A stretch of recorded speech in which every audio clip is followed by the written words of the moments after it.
Good to see you, everyone. My name is Robbie Howell, and we are in the thick of the campaign. We just hit stretch goal number 2. Very exciting times. And now it is time to say thank you to more wonderful community members, including one among this group in particular, who I somehow have not yet had on a recorded mission, and that needs to be amended. So let's jump into it. Let's do our hellos to everyone, beginning with our good friend Tim. Hello. My name is Tim. I've been playing this for 10 months now. No, wait, 8. I started in February. I've really been enjoying this, and this is probably my, I think, 4th recorded mission here. Woo! Excellent. And next, Jennine. I'm Jennine. I played Enclave twice back in the aspirant day. Not aspirant days. I'm awake. Legacy days. And then I picked it back up again in August last year and joined the server in February. And I have been addicted ever since. Yeah, and we love having you here. And it has been far too long coming for you to finally get on a recorded mission. And lastly, Mary. Hi, I'm Mary May. I've been playing Enclave for like 2 years, I think, now, which is crazy. Kickstarter, do it. Yeah. Hit the next stretch goal. That's it. Excellent. And in that same order, let's hear about the characters you will be playing today. All right, I'm playing my free runner, Clara Hetzenberger. You might have seen her on Super Renaissance Card. She goes fast. She sure do. Quint plus to vigor at this point. Yep. And next up. I will be playing Elspeth. She is a graybeard. She is old and grumpy and very Scottish. Perfect. And lastly. Yeah, I'm going to be playing Siri. She is an illusionist, level 6 now, which is very exciting, and wears pink, and then that's my brain power right now. And here is the mission we have for today. I got the following focus words. 1, creeping, isolated illumination. 2, manifold gladiators. And 3, I miss the way we felt alive. And based on those quite intense focus words, here is what I have come to. You guys are going to be sent to a stadium, an arena, that was quite recently alive with excitement and enjoyment, with a huge crowd gathered to watch a famous non-lethal combat competition where an underdog was somehow getting close to clinching it out. Thanks, as you might expect, to an Enclave squad, a separate Enclave squad from yourselves. But that ended quite suddenly. The place is now a nightmare. And the soul of every single person in that crowd and on stage was sucked out in the blink of an eye. The reason comes down to the Enclave squad themselves. This is a group of 4 that had substantial rapport with each other. They've worked with each other a lot. But among this group was one individual, who we'll get into in a moment, who had powers that were great and terrible, and on this particular occasion, he lost control of them in the midst of what was honestly a happy, innocent, low-danger mission. He unleashed something that he could not control quite by accident. And it has resulted in the deaths of everyone, including his friends and himself. Your job is to recover their badges.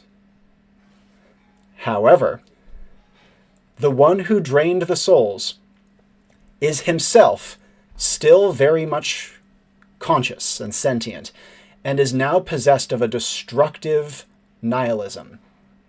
There is no more of who he was left in his body, and yet he has the single soul-driving focus to finishing the job that he started. Now, I'll give you a little more detail about these individuals. It was a group of 4. Most notable of whom were 2 brothers, Hieronymus and Azimuth. These were both level 8s. Hieronymus was a level 8. If you're interested in classes, Hieronymus was a level 8 Exalted, and Azimuth was a level 8 Lamplighter. It is Azimuth who caused this tragedy. And they were joined by two friends. One, Bryn, who was a level 5 Bouncer, who they did not know before joining the Enclave and just kind of happened into. And then Devastate, who is a level 6 Warhound, who also they met through Enclave work. And though the two brothers came from a medieval high fantasy background, and Bryn and Devastate came from two very different, one modern and another kind of post-apocalyptic, semi-futuristic background, they've become close, as many Enclave agents do with unlikely friends. And so while this mission, which they went on, it was not a particularly consequential one, they've done much harder, did not seem to have anything charged about it. Azimuth of Corlon, the Lamplighter, his powers involved heavily being a psychopomp, ferrying the souls of the dead. And unfortunately, this does also come with some severe dangers. The wielding of liminal powers that have to do with souls and the afterlife. And again, on this mission, he lost control of them, quite unexpectedly. What resulted was the opening of, for want of a better term, a portal or a rift that unleashed a pulse that drained the souls of everyone within a mile radius instantaneously. He tried to spare his team. It did not work, but because of that, while you will be surrounded by the soulless in this place, his old teammates will still have kind of a vestige of who they were lingering. They won't be conscious of what's going on, and they are dead. They cannot be brought back. They're gone. But a vestige still remains.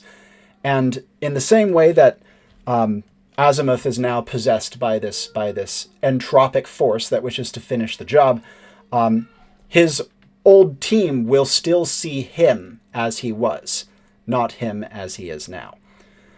You need to, as I said, to recover their badges, and you need to do so before Azimuth brings them, coaxes them, forces them to that portal he opened in the center of this arena. Once they enter there, the badges will not be able to be recovered, not by your means at the very least. And more dangerously, if Azimuth is driven away or is forced to retreat into that portal, it will unleash another devastating pulse, to which you guys will all be suspect. Or subject to, rather. Of note, if you cannot recover Azimuth's badge, that is not a mission failure. You only have to get the other 3. Azimuth would be a huge bonus, though. And let's see, any other questions? Yes, the other thing I can note is that Azimuth is, while the others are kind of a shadow of who they were, Azimuth, though his personality, his mind, his kindness is all gone, replaced by this entropic force, he does still have his powers. He will attempt to drain you and steal your souls and lead you astray in whatever way he can, especially once he realizes what you're doing. Beware his light. The dark is your friend on this mission. For as a lamplighter, the light is what draws souls to his side. Questions? Are we gonna die? Very possibly. Try not to. Maybe don't do that. Yeah. Just a little. Actual question. The soulless, do they act like normal people? Do they act like zombies? Like, what's the, The vast throngs of people who were completely, soul drained in that initial pulse, they will be like statues. They will not do anything, though it's possible Azimuth may find a way to manipulate them. It would not be super direct, though. However, the 3 agents that you're trying to recover, you can think of them as beings. They will behave kind of believably and as you might expect them, but it will be on a delay. And there may be inconsistencies in how they see the world. Well, there will be inconsistencies in how they perceive the world versus how it is. You can think of it almost like their souls haven't caught up to the fact that they're leaving their bodies yet. They are not or a better way of putting it, there's a voicemail machine that is still kind of responsive within their body, even though there is nothing left to recover of them. Other questions? Yeah, is this an indoor, like a typical outdoor one? Excellent question. This is an indoor arena. It's very large. It seats 10,000, and it has kind of a traditional kind of gigantic sporting arena style layout. Very big center stage. It was like I said, a non-lethal combat competition. So there's tons of obstacles in place, and in particular, there's like a huge balance beam that spans the center over a great pit of totally safe foam for people to fall into, and that is where the portal emerges. So think of it in the middle of like a great thin bridge at the center of the arena. Are there Okay. any other threats within the arena other than the soulless agents? Azimuth is your biggest concern by far. You should expect him to appear and disappear quite suddenly. He's going to be very subtle. He will be able to pass to the liminal spaces and then reemerge at almost no warning. And the soulless agents will almost certainly be a threat, even if they don't initially start as a threat. Like I said, they will perceive the world quite differently and quite strangely, but they will also still see Azimuth as an ally. And as such, especially if you come into conflict with Azimuth, they will likely perceive you as an enemy very quickly. Because again, these people were very close with each other. Other questions? 2. So Azimuth is possessed, or it just seems like he's possessed? So possessed is kind of a different, not quite the right word for it. A better way of thinking about it might be that his personality has been wiped away. He's never coming back from this. There is not another entity that has taken over him that is... Okay, great. And then second question, hypothetically in like a crazy ass world, can we like reverse portal like these souls back out? It's an excellent question. The Enclave... Like, I don't think we got time for that, but just like out of curiosity. If the Enclave sent a team of soul magic experts, they think there's the slightest chance it would be possible, but they were not willing to risk it, especially given that if you're a soul magic expert and there is a soul-devouring force of malevolence nearby, that's just a risk to agents. They're just trying to cut their losses at this point. Okay. Cool. Weather? Excellent question. The weather is an unnatural darkness.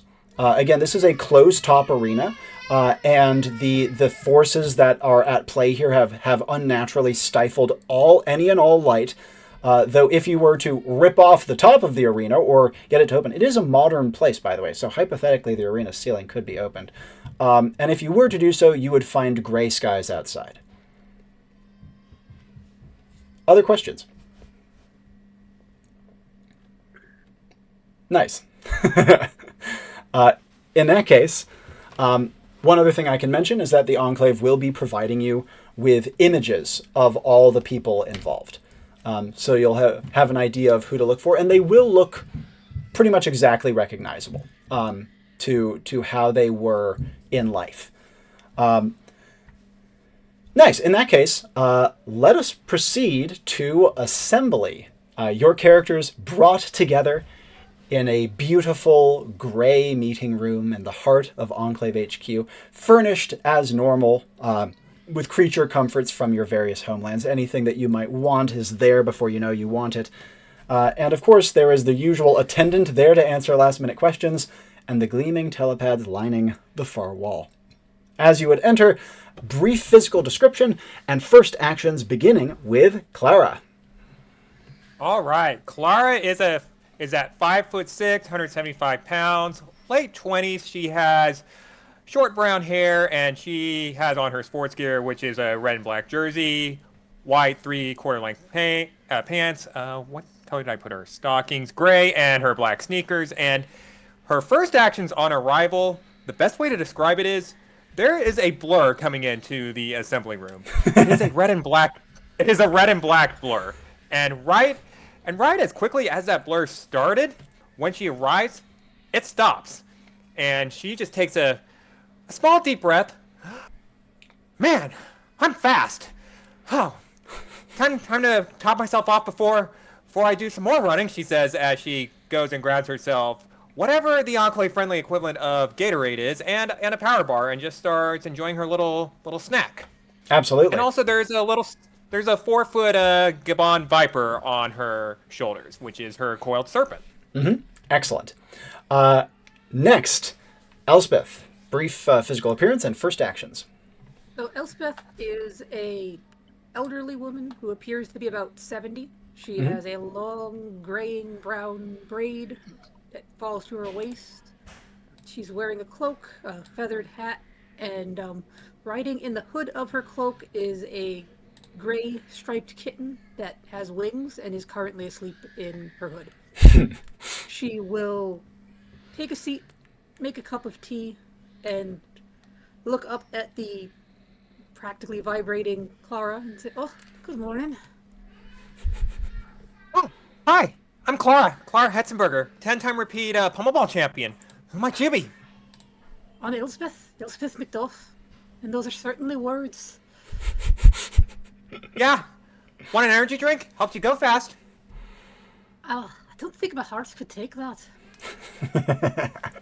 Oh, all right. And lastly, brief physical appearance and first actions from Siri. Yeah, Siri is a shorter than average but of undiscriminate height woman.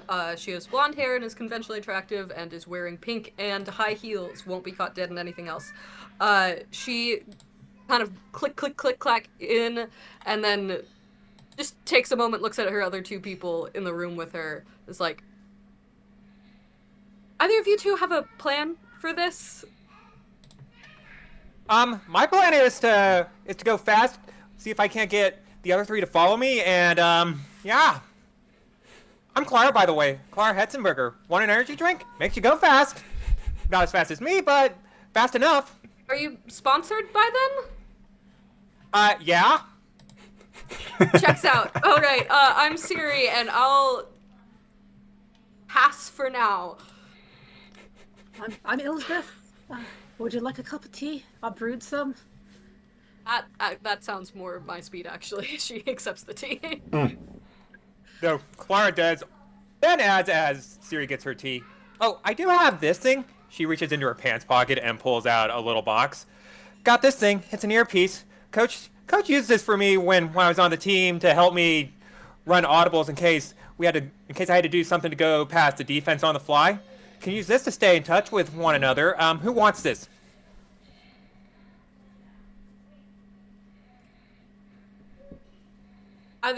Take your pick, I guess.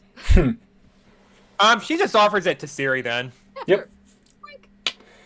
The earpiece obviously gives a communication point remotely between the two of you. It is not something you can use constantly, of course, but it can be pretty consistent if you space it. From there, follow-up actions arbitrarily from Elspeth from here. She looks at the other two a moment and says, "So, I don't have a plan yet. I want to get a better idea of what we're dealing with." And she's going to grab a fish and feed it to her kitten. Yeah, kind of like lazily pokes its head out and slurps down whatever you got for it. Yeah. Clara gets something for her snake. Yep. And if I know anything about snakes, it is probably asleep and will only be gently coaxed awake for the moment to have a snack before going back to sleep. Yep. He's getting his beauty sleep in before it's mission time. Follow-ups from Siri. Okay, so current plan is learn about the situation and then try to get all of the enemies to chase you. Those are what we got going right now. I think more like the one that's not the soul sucker is the one that we want chasing me. Okay, so they chase you and then we grab their badges and then we leave. Yeah, that's pretty much what I'm thinking, though. Like I said, this is pretty much like a game, so we may have to call an audible or 10 on the fly. Sports, yes. Okay, that sounds like something. Um, and then don't die should be part of our plan too, right? Well, That's yeah. in there. Okay. Yeah, yeah. Great. We should just go. I'm not sure if just sitting around here being anxious is gonna really help us too much.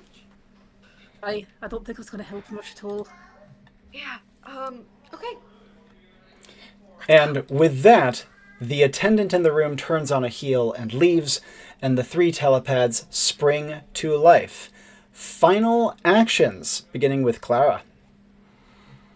Yeah, Clara just looks to the 2. All right, team, we ready to rock and roll? And after a rather muted response, when she trot over. Yeah, she's like, woo, let's do this thing, and just runs off to her telepad. Yeah, and like a she's there instantaneously, pretty much. Yep. Final actions from Elspeth. That's one of far too much energy for my tastes. And she Very makes her way insane. over to the telepad. And lastly, Siri. Final actions before we begin. Yeah, Siri kind of nods along with Elspeth, being like, this person's way too happy to go into the death, soulless realm. And then we'll take her place on the telepad. And as you do so, you feel yourselves begin to dissociate. The familiar, unfamiliar tingling starting in your feet, working its way up your legs, leaving them asleep in its wake. When the tingling passes your midsection, your stomach churns violently, and then you no longer feel it. When it passes your chest, your heart flutters, and then you no longer feel it beat. And when the tingling passes your eyes, your vision explodes into ribbons of color. There is a buzzing in your ears. The world falls away, and there is nothing. But as swiftly as the sensation arrives, it leaves. And you find yourselves in the midst of one of the strangest situations you may have been in quite some time. You can tell that you're in a very large area. The air is open here, though it smells kind of like a gym. You know what I mean? It has that kind of combination of cleaners, synthetics, and sweat. You can also kind of tell from the gentle echoing that there is not a sound that is about here. It's incredibly deathly quiet. And the last thing that you would realize is it is incredibly dark. Dark enough that even Siri's good eyes do not adjust immediately to the darkness. It is illuminated by points of light that are scattered about, each of which gently drifts. Each one looks like a gentle orb or maybe a paper lantern that kind of swings softly in midair and casts a pale blue-green glow over small patches of ground. You can't tell what color the surroundings are, the color of the obstacles, the color of the floor, the color of anything. All you can see is darkness and these little patches of gleaming radiance that wash out the colors so thoroughly you can't quite make any of it out. At a guess, though, just looking at the small pockets of light nearby, you are probably on the edge of the arena, judging by the fact that you can actually see, in the very center, a little ways away, the portal, which is open, as though reality were a piece of paper and someone just stuck a finger through it and ripped. The portal itself also emits a gleam, though unlike the blue-green of the light, the little floating lamps, the glow it emerges is more like a darkness darker than the darkness around you. Visible, but not registering in your brain in the way that darkness might normally. Immediately upon arrival, first actions, we will begin, as we often do, with Clara. Well, Clara takes a moment, rubs her eyes, and she's like, "Oh, damn! Someone forgot to pay their electric bill." She quietly says to herself, and once her eyes finally slowly start getting adjusted to it, she is going to hunker down and do like a crouch walk, basically to like, because you said like the soulless are kind of like statues. She's gonna like start weaving her way in between. Not going too terribly far up just yet, but she wants to start getting a little bit closer so that way she can start trying to make out like where the four agents are and where their positions are relative? Yep, absolutely. As she's letting her eyes adjust and is getting low, since you guys are in again like an arena with stadium risers surrounding you, even as after Clara's eyes adjust, besides those pockets of glow that are scattered periodically about with like a good amount of space between them, she can not see far ahead of her in any given direction. We're talking like 10 feet at best, and even then it would be faint shapes. But that said, she does realize a couple other things as she's letting her eyes adjust. First of all, you guys are very close to the stands right now, which kind of come down right to the edge of the arena. There's not like a big wall or anything. And you can see the rows upon rows of spectators there, all of whom are just sitting stock still, even though you can't make out the specific features of their faces. Second thing, however, is I mentioned it was deathly quiet, but as Clara is letting her eyes adjust, she would start to make out faint noises here and there. Footsteps far across the arena, padding along the kind of synthetic turf. Another set of like dripping sounds from the stands very nearby to her. Kind of clacking as if wires are batting against like an I-beam or something from higher up in the stadium's rafters. So there are sounds, even if they are quite subtle. What would Clara do from here as she gets to the point where she can see well enough to not trip? Yeah, continue advancing like crouch walking, fast crouch walking helps with the 5 vigor and 3 reflex. Basically, again, like I said, just bobbing, weaving in between obstacles until she can get close enough to really start making out like the center where the portal is. Yep, absolutely. So she's making away from the audience towards the center of the arena. Right. Yep. Think of the arena and its obstacles like a paintball course. You know what I mean? So there's like big old mats that are like stuck up in like funny shaped wedges, all of which are made of relatively soft material, and some are made into somewhat elaborate like castles, like you might see kids make with blocks.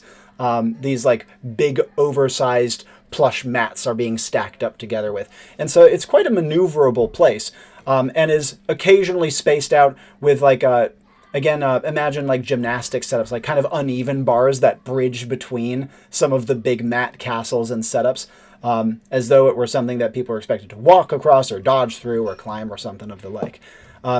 And it is effortless for Clara to navigate this. Even with her limited visibility, triple reflex says that she isn't tripping anytime soon.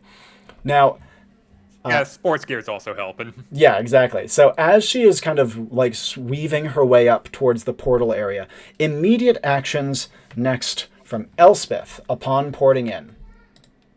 All right, she's gonna take a look around, realize her old eyes can't see it that well, and pull her cat Notice out from her cloak. And say, "All right, lad, I want you to take a wee look around." And with wings a fluttering, Notice would take to the air and soar up. As Notice is flying, what would Elspeth do before he gets into position? She's going to stretch, then immediately look around and see if there's a seat nearby. You do find that you are very close to the stands. And not only all the seats are occupied to some degree, but many people are standing. Like maybe they were on their feet when they were hit. And plus the stairs are maybe not completely, but largely unoccupied. She'll take a seat on the edge of the stairs and then close her eyes and lean skyward so she can see through Notice's eyes. Absolutely. And as she does so, Notice's high perspective still really shows just a field of darkness in many areas. But Elspeth does have, I believe, double plus to sensory. Am I correct on that? Yep. Yeah. And so even though there are still going to be areas that she just cannot make out from this perspective, she does get a pretty good idea of what the entire layout of the place is just by catching the glimpses of of illuminated area and being able to kind of fill in the blanks in her mind. Any specific things she is looking for as she is doing so? Anyone that's moving. Absolutely. And she would catch 3 points of movement. One, she sees something kind of breaking the light in the stands. This would be pretty far away from where she is ported in from. Can't make out if it's a person or not, but it's something kind of like swaying in the light. Another one is down in the main arena on the other side of the portal from where you guys are. There is definitely a person walking in the light. And it's kind of passing underneath it, going from one place to another. Can't make out much about them, besides the fact that they seem to be of smaller frame. And the last thing that you would note is also in the stands, but substantially closer to where you are on the right. You would catch another bit of movement. In fact, a good amount of movement of another individual who seems to be rummaging among the stands and the seats. Can't quite tell exactly what they're doing, but they are turfing the soulless spectators out of the way as they are doing so. When she has that view, she'll softly whistle for him to return. Yep, absolutely. The whistle is gentle and still wafts out across the entire place. Quite audible to anyone who was listening for it. And notice starts to sweep back down. Siri, immediate actions upon porting in. Yeah, how depressing is it being surrounded by a gajillion soulless people? I think you know the answer to that. This Yeah. place is... It's soul-crushing in many senses of the word, and I think it would be unbelievably eerie. Yeah. Especially given like people's stances and placements indicated that this was a place of incredible excitement, probably even joy, right up until the point that this happened. Yeah. So Clara immediately sprinted off, noticed that. Also noticed that Elspeth probably sat down and is doing her own thing. Yep, you can hear her. Great. Can I start, like, walking down to the arena area? Yep, you guys are on Or the very there's- verge of the arena, so you're on the periphery of it in the first place. You can easily walk into it. Okay, yeah, I'm just gonna, avoid the light, but we gotta start trying to get to these people. I'm just gonna start wandering. Sure. I Which think they're direction? Do you probably want to down start? there. It's a circular thing, so do you want to start making your way towards the portal area in the center, looping right or looping left? The only major differences you see between right and left is left seems to have some sort of larger obstacles set up, and right seems to have a few more lights. I'll hedge my bet. I'll go right and just try to avoid the light area. Yep, the lights do move, but they move gently and don't seem attracted or pushed or drawn towards you. As Siri is making her way to the right, she would not only, again, catch glimpses as she's passing by, as her eyes adjust, of the frozen audience members, but also she starts to see competitors who were, again, still as statues. Some even in kind of like active stances. They're not still, they're not stiff, they're not poised and ready to do. It's as though they were in some sort of active stance, it hit, and then they just kind of relaxed and didn't bother changing position, even in some rather uncomfortable looking ones. Hate that. I have no idea what to do. Because part of me, like, okay, vibe check. Like, part of me wants to take my fan out and just start trying to get these people to come over because we need to get their badges anyways. But another part of me is like, if the soul guy notices me, I don't want that. Quite. But also, maybe the soul guy's doing his own thing right now. He might not even be around. Vibes? All quite possible. Main thing of note is Soul Guy will probably notice you sooner or later. And Fan right now, you're not sure would capture any of the agents because you haven't quite located them yet. So you'd probably get a lot of eyes of the soulless to whatever end that would be. Eyes are moving! You have not been able to see them in the dark, but it seems plausible. They aren't dead. I mean, well, they're dead, but they're not, like, rotted after all. The eyes do work. I hate that. No, I'm gonna turn around. I'm gonna see what Elspeth found out. Yeah, so, like, going off a little bit, looking about, and then just kind of stopping. It's and turning about. I'm gonna figure out Elspeth and figure out any leads. Sure, we'll jump back over to her in that case before we go to Clara. Elspeth, you would, as you're whistling for Notice to come back, you would see, or rather hear, Siri a little ways away kind of pause, turn on a heel, and come like clicking back towards you.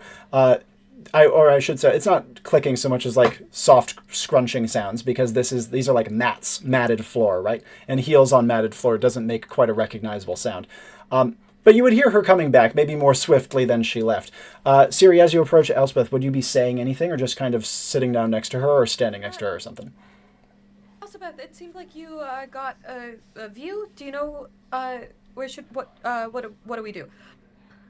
So there's 3 things moving at ruins right now, and she just kind of gestures in the general direction of each of them. Mm-hmm. And the one over that way is like digging through the bodies, which is kind of weird and slightly creepy. Okay, Yeah, but a guy who's focused on souls and killing people isn't gonna dig through bodies that's already dead. That seems like a good way to start. Aye. Okay. Clara's gone. I think that's fine.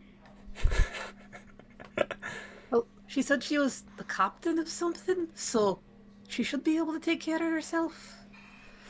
Yeah. That's okay. Let's go find the gravedigger. Yeah, that sounds like a great idea. In that case, will Siri start trotting off in the direction that Elspeth indicated? She'll like take 2 steps and then turn and then wait. Will Elspeth join her, or is she comfy on her step? Okay, good. Elspeth gets up, Yeah. leans heavily on her staff, and goes, "All right, lead the way, lass." All right. And as you guys are starting to move off, actions the 2 of you are taking while you're walking in the direction of the movement Elspeth saw amidst the crowd. I feel like I have a good sense of my own feelings Yep. a lot of the time. Hypothetically, I feel like I would be able to sense if my soul was being sucked out. I feel like that's a sensation I would recognize probably as like bad. Spirit so stat? I would like to. Spirit is +4. Yeah, you could almost certainly figure that out. Okay, great. So I'd like to like kind of do some breathing exercises and just like keep an eye on if my soul's getting ripped out of my body. Yeah, that's a great thing to keep an eye on. And at the very least, even though I'm sure Siri's nerves are frayed, and she might be seeing ghosts to some degree while she is, and metaphorically speaking, as she's doing this, it feels as though she's not being affected by anything of that nature yet. Okay, great. Just anxiety. We can work with that. Quite. And Elspeth, anything that you would be doing while you guys are moving out? Not directly. She is deep in thought, so the ability of her cloak is pinging. 'Cause Yes, she's like, I was thinking that too. same exact thoughts. I don't want my soul to get sucked out. I should probably protect this person. And so she's somehow keeping up with Siri, despite the fact I'm that... not Russian. I am well next to you. Oh, yeah. Yeah. Elspeth would be moving at perhaps a surprising pace. Now, as you guys are going about, however, let's jump back over to Clara. As you are effortlessly moving your way in the direction of the portal, other actions she would be taking, things she would be looking for, etc. Yeah, she is just keeping an eye out. Basically, her 2 focuses are, 1, she doesn't want to get caught off guard by any soulless who may be meandering about, and also she wants to keep an eye out for any of the agents. Absolutely. And the first thing, the soulless, she does start to have a few encounters with. They're tricky because they don't move, and as such, she can't really hear them. But since her field of view is quite limited, she'll suddenly kind of come upon one in an unexpected place. Maybe like partway dodging through an obstacle, or kind of perched between 2 uneven bars or something like that.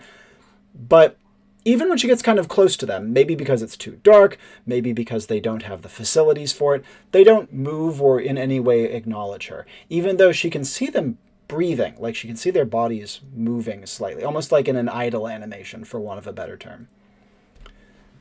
Yeah, she's just internally thinking, "Wow, you're not like the creatures on my first mission. Those ones they ran fast." Yeah.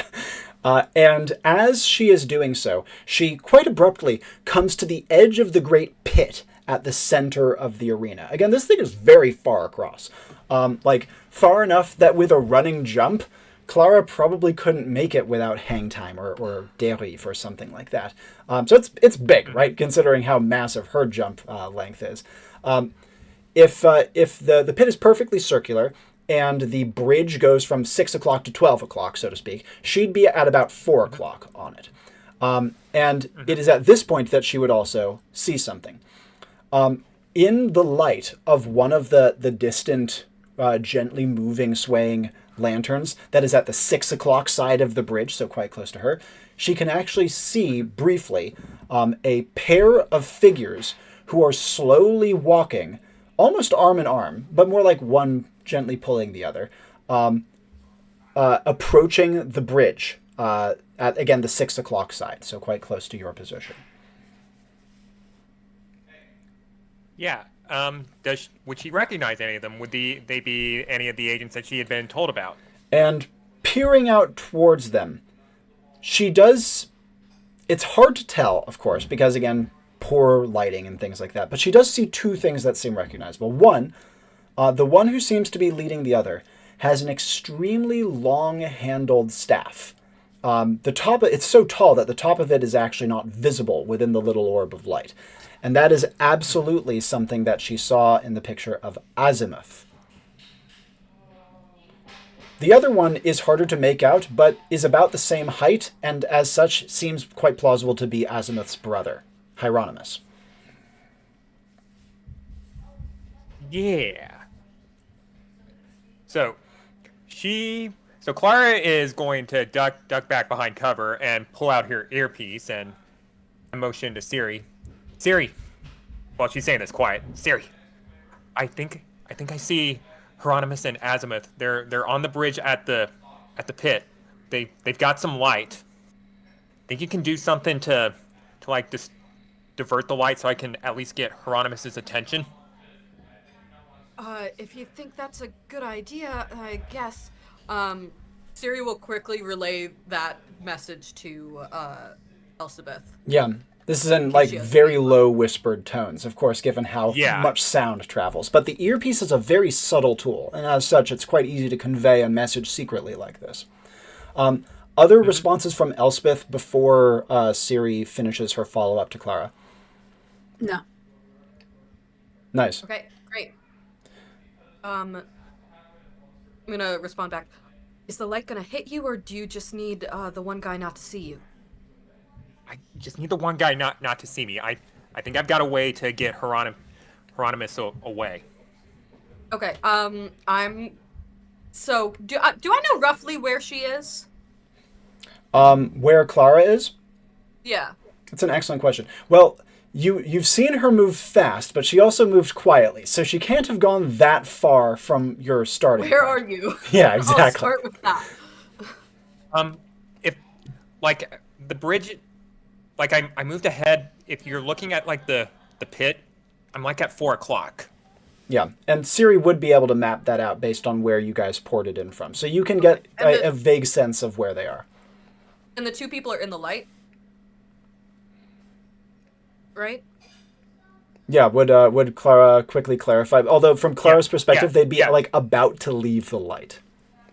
They're about to leave the light, but right now they're in the light. Okay, I want to quickly see if I can see two figures in the light. And peering across to the far entrance of the bridge, because you've gone the opposite direction from where Clara is looking, you barely catch the tail end of the two silhouettes walking out of the light, about to step onto the bridge.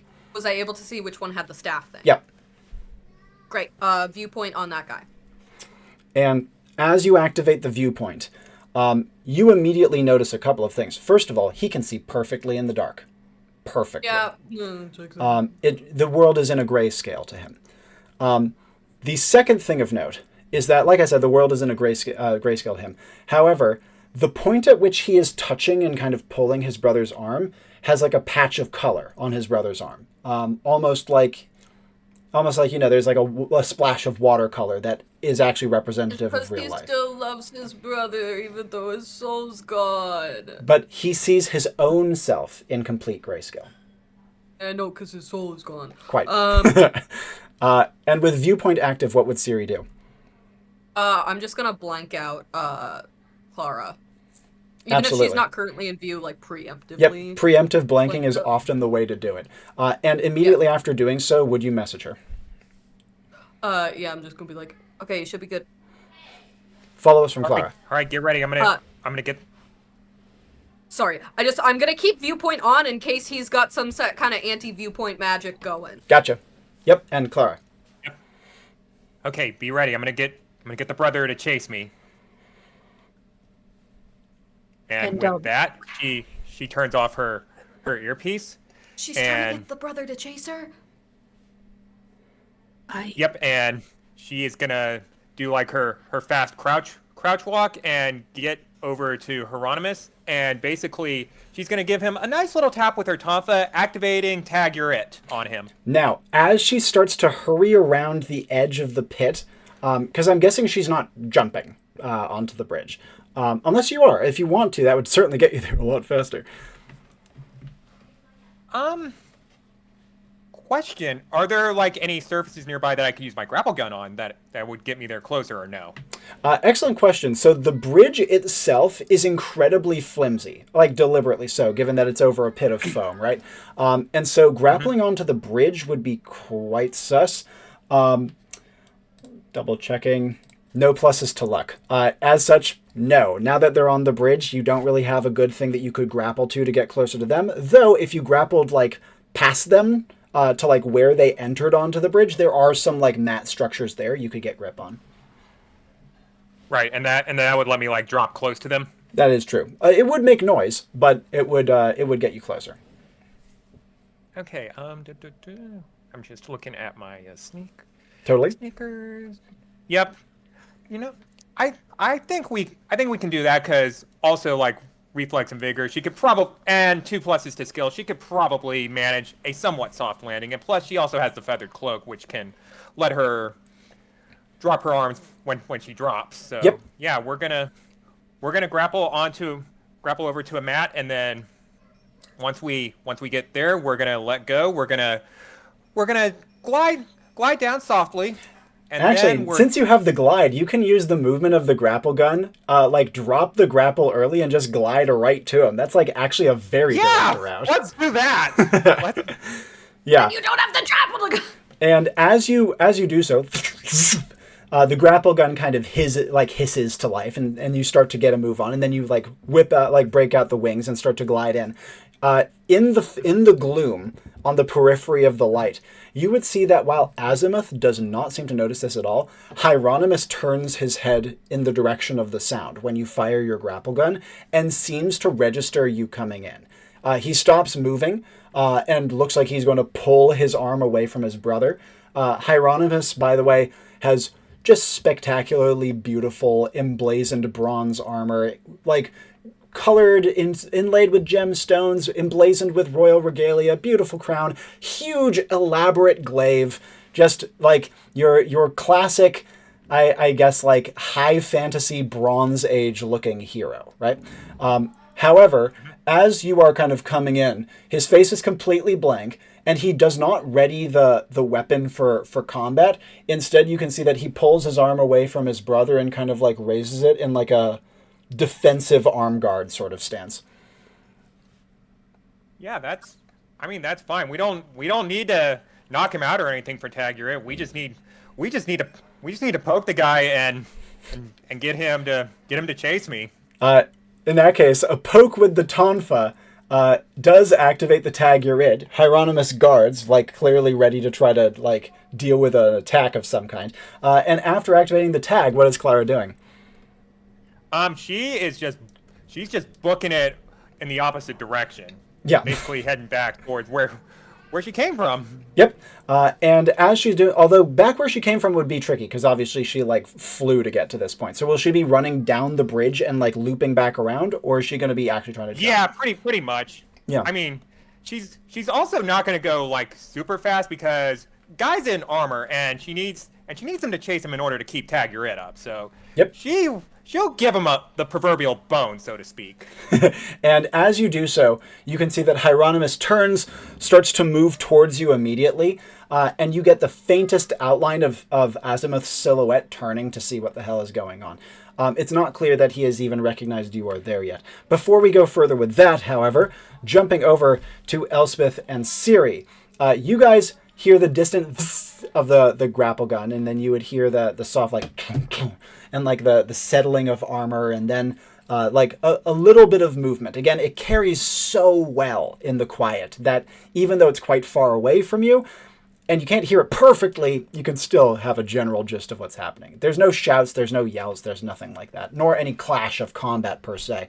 And you guys are quite close to the area where Elspeth saw movement. In fact, you're right at the edge of the stands with this happening, like with that lamp that was illuminating that area being like all of six, what do you call it, stories? Seating rows up, I guess, would be the way of putting it. The point at which the stadium meets the stands is separated and like loosely guarded by a set of stretchy, like WrestleMania style ropes that only give kind of the most nominal of defense against intrusion. That said, obviously, with Clara stuff going on simultaneously, what would the two of you like to do? Knowing that Clara may need a further distraction, Elspeth is going to take off her hat. Yeah. And make a noise into it. If the arena's an oval, I'm guessing. It's more circular, but quite close, yes. Yeah.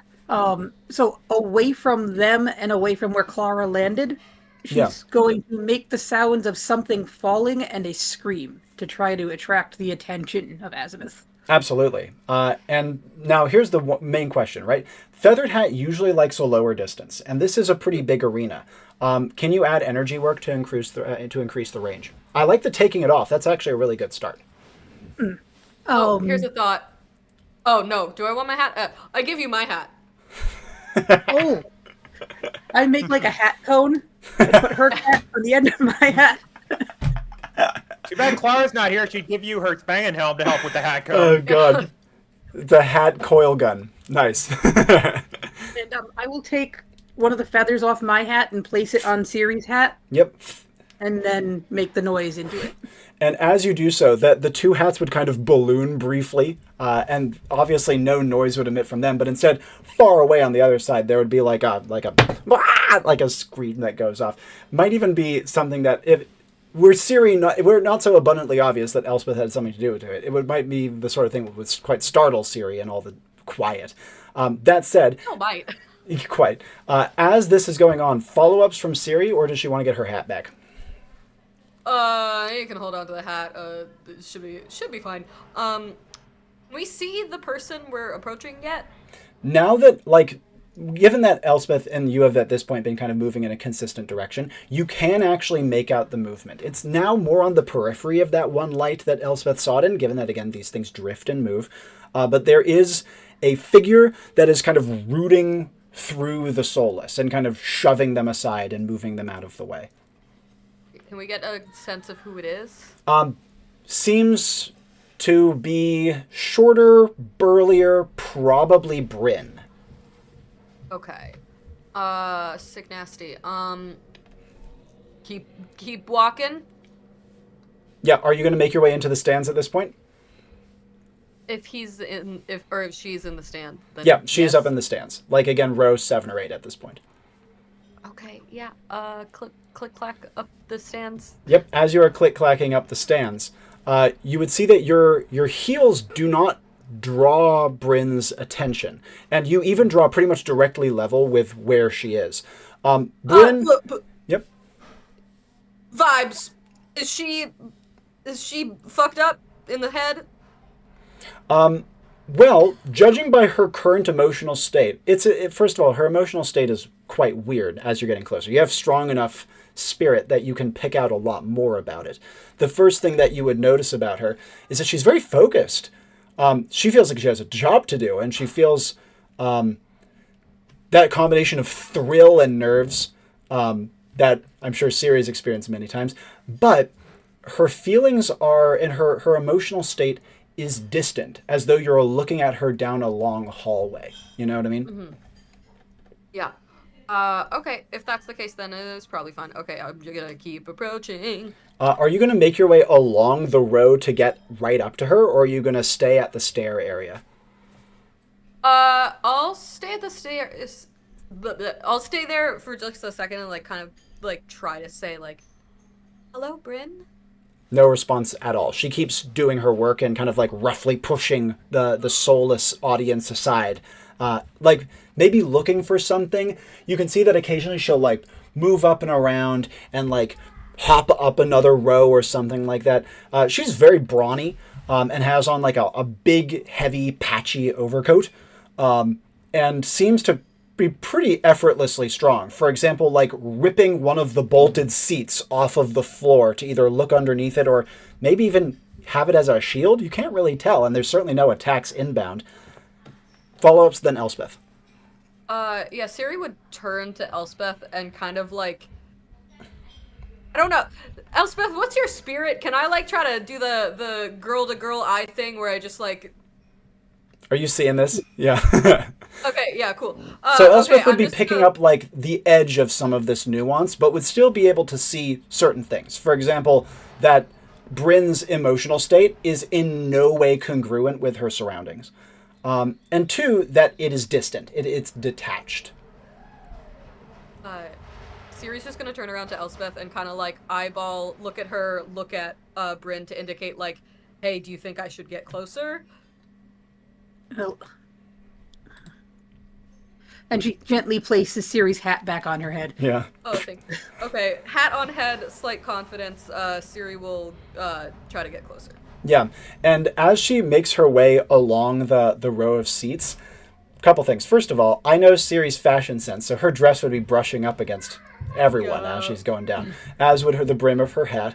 And even if normally her inclination would be, oh, excuse me, pardon me, no one responds. You touch them sometimes, and they feel warm. They like their clothes brush up against you. The soulless throng is in every conceivable way entirely human, besides their complete lack of behavior, action, emotion, and noise. It is incredibly eerie, and shifting in such close proximity to them brings you right up in proximity to their faces.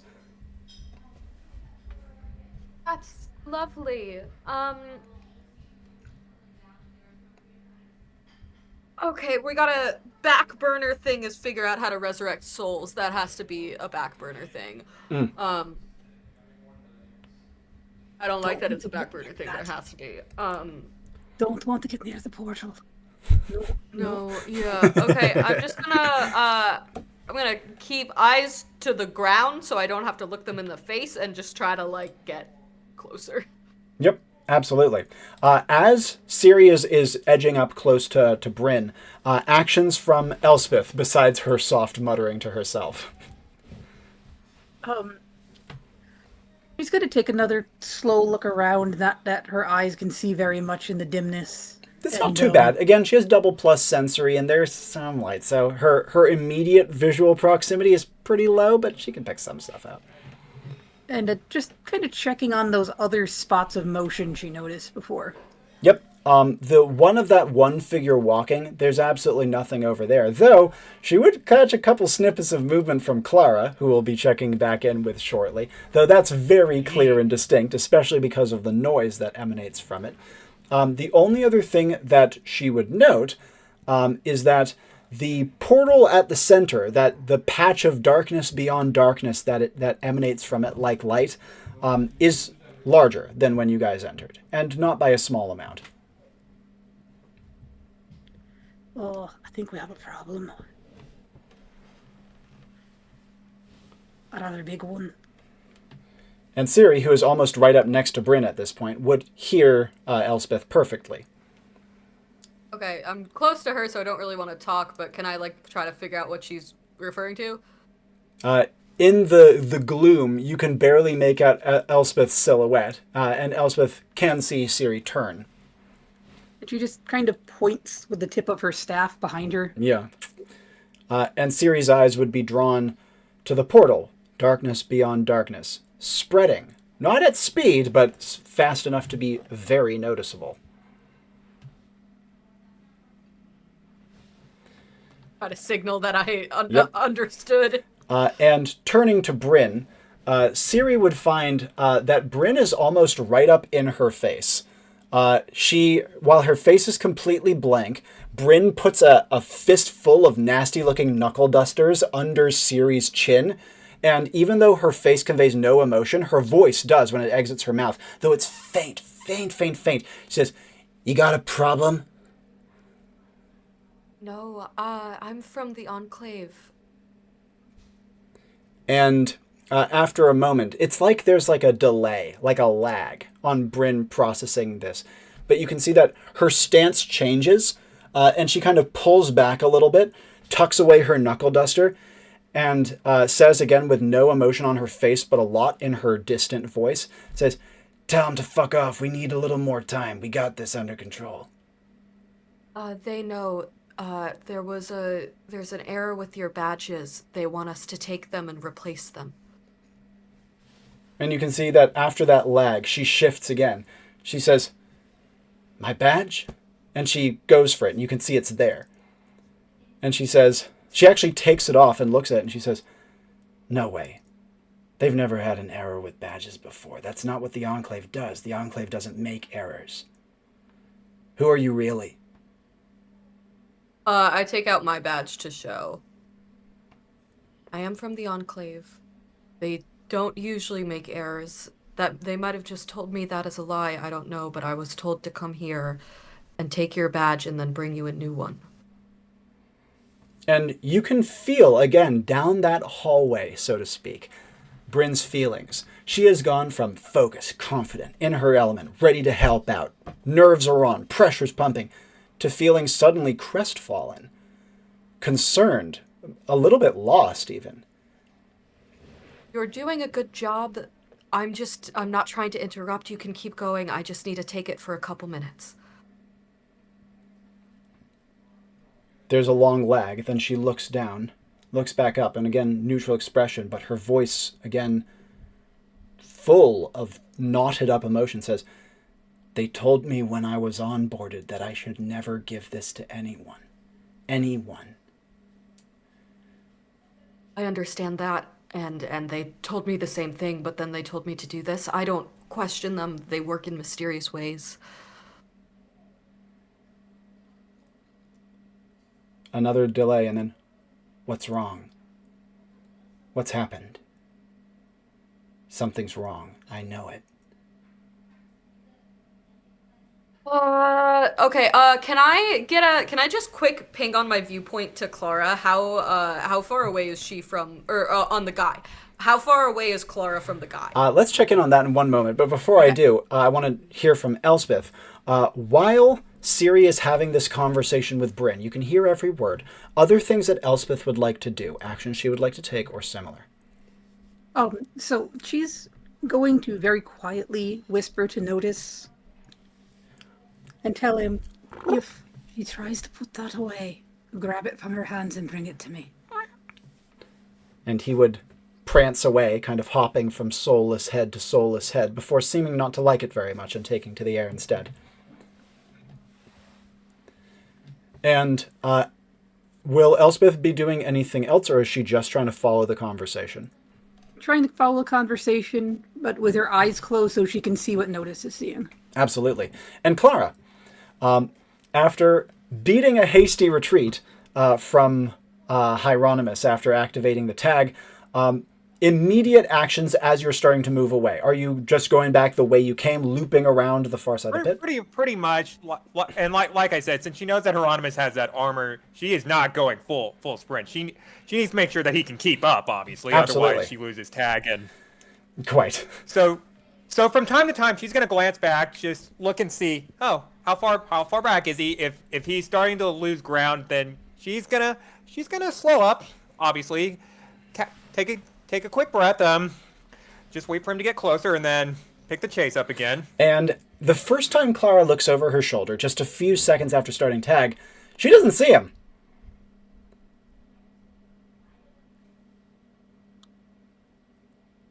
Well, she knows that they're in the dark, so she's gonna keep going, not full fast, but like a jog. Yeah, and Just, as she just trying to slows remember, down, like, she feels a sudden disturbance in the air as Hieronymus comes plunging out of the sky after a mighty jump, slamming into the ground where she would have been had she not slowed down. It hits with a quite a mighty thud against the mats, and you can see that while he landed arm first, he flourishes his glaive and immediately spins, taking a heavy swing at Clara's midsection. sliding like a juke slide. Just since he's swinging, it's obviously he's telegraphed in that. So she is getting low. She is sliding, even probably tossing in a little roll as well to get that little extra distance. Absolutely. What direction is she sliding? Is she trying to go to his left, to his right? Is she trying to get back away, going between his legs? What? How far apart are his legs? Like, if there is a big gap there, she is going to go right there because She has enough of a gap to get through. She's not a very large person, and she does have double plus to reflex, or triple plus to reflex, rather. Yep. We're going that route then. We'll slide and roll in between his legs, which is not dirty, by the way. And as she zooms between, he actually, the moment after she makes it between, would try to grab down behind himself and just barely misses her thanks to her speed. But once she is passed on the other side, where's she moving from here? She is going to continue on the path, and I would probably also say at this point, just for the comedic effect, she is going to cast her snake aside and just be all, distract him. And immediately after doing so, the snake drops to the ground, and you would hear it hiss angrily. You're not sure what happens immediately thereafter, but you do hear Hieronymus's heavy footsteps thundering after you. He is fast, clearly being supernaturally bolstered to some degree, because that armor doesn't feel like it's weighing him down all that much. As she is making her way away, with him kind of hot on her heels to some degree, there would be a sudden eruption of sound. A sound of clattering and a scream that is quite close to where she's passing. Like, it might even... I could see it very easily shocking Clara, or surprising her, and maybe even throwing her off her rhythm. And this would happen like just to Clara's right as she's running. What would she do? Juke to the left, because it's on her right, so she doesn't want to be anywhere near that, or as far away as she can be. I mean, Yep. if she does get momentarily diverted, it is what it is. But once she quickly reestablishes her footing, shakes her head out, she's like, okay, gotta keep going. Look. Where are those mats? I probably need to get elevation and distance. You also would see that the scream has interrupted Hieronymus as well, who has taken his mighty glaive and slammed it in the direction of the sound, which takes one of the low-hanging obstacles, which is kind of like a donut-shaped structure that comes up to about your knees. When he hits it, his glaive doesn't cleave it. It seems to be completely blunted in some way. But it sends this thing sailing out of your field of view, even though it looks like it would weigh almost as much as you do. As soon as he does so, however, he's back onto Clara's heels, and she is now comfortably ahead of him, though not so much she can't hear him and also see him glancing over her shoulder behind him. Her snake has made its way up around Hieronymus's neck, and while not trying to bite him, it's not trying to kill him or anything like that, is trying to get around his neck and be a pest, and make it hard for him to breathe and hard for him to contend with things. But yeah. Hieronymus is not really paying attention to it for the moment. What would she do as she is rushing back towards the start point that she came from? When as the sound of Hieronymus starts getting lower, she's going to take that moment to look back and see if she can't make him out, as well as see what her snake is doing. Yep, absolutely. You can see that he is more of a silhouette at this point. Your snake, he has slowed down to some degree and is trying to get the snake off of his neck. He doesn't seem to be trying to hurt your snake, you notice. Just trying to, like, get it off. And it is interrupting him pretty heavily. Though he is still kind of moving, like, gingerly in your direction. And you're in a place that's kind of surrounded by mat obstacles at the moment. All right. In that case, are there any mad obstacles I can climb up onto? Easily. Yeah, there's a few that are, like, just above head height, and then there's another that's kind of built of a couple together that gets to the height of about a two-story house. Again, imagine like a children's block castle made of mats. Okay, the two-story one. Are they like long? Because that's going to dictate future plans. Yeah, there's a little bit of distance to the lower ones, and then there's kind of a funny-looking turret in the center that goes up to a goofy conical top. Mm-hmm. Okay.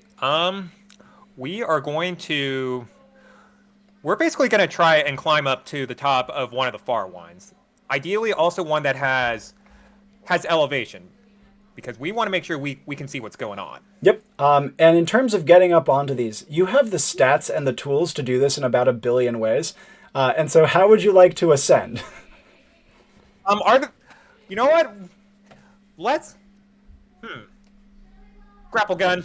Yeah. After all, why expend energy when you can just do it the quick way? Quite. And as you zip up to the top and get onto one of those big conical top points, you feel it kind of wobble a little bit under your feet. These things are mats, after all, so they're gymnastic features, so they're not super structurally sturdy. That said, from your point up here, though you cannot very easily see Hieronymus, you can definitely hear him. You can also hear your snake hissing angrily, and Hieronymus, his like big armored footsteps kind of slowing down a little bit, not terribly far from where you are, though substantially further below, as he seems to be at a point where he's pausing and scanning, just based on what your ears tell you. Before we go further, however, jumping back over to Siri, who is checking in with her viewpoint on Azimuth. And what she sees is disorienting and eerie. She doesn't see the world that he was seeing before. She doesn't see the grayscale, the perfect replication of the area. She sees an empty void. Nothing in it, except for his lights. They're still glowing, they're still gently drifting, but there's no stadium, there's no nothing. He can see nothing. It is an empty void, save for his own signal points.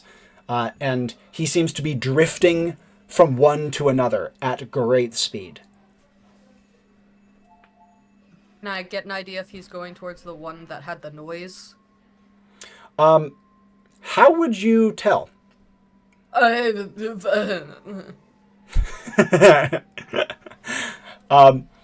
think I figured it out. Intelligence stat? 1. I'm gonna need more than. No, that's fine. I'm just gonna say that's probably fine. Okay. So exit out of that. In front of me is Bryn. Where is the light that's closest to us? It is about 2 seating rows down is where it is positioned, and the very, very edges of its illumination are just shy of your feet. Yeah, how fast is it moving? It's not moving in your direction. It's actually moving slowly away from you, and at the pace of, like, a slow crawl. Okay, I'm gonna say it's chill. Great. Here's what we're gonna do. We're gonna drop that viewpoint. He's looking through goggles. He can't see shit, except for light, but we're avoiding that. 2, I'm gonna use my ability perk, which is called Please, Please, Please, Robbie, please, please, please. Which is, please let me use viewpoint again, please. I promise I've been a good player and I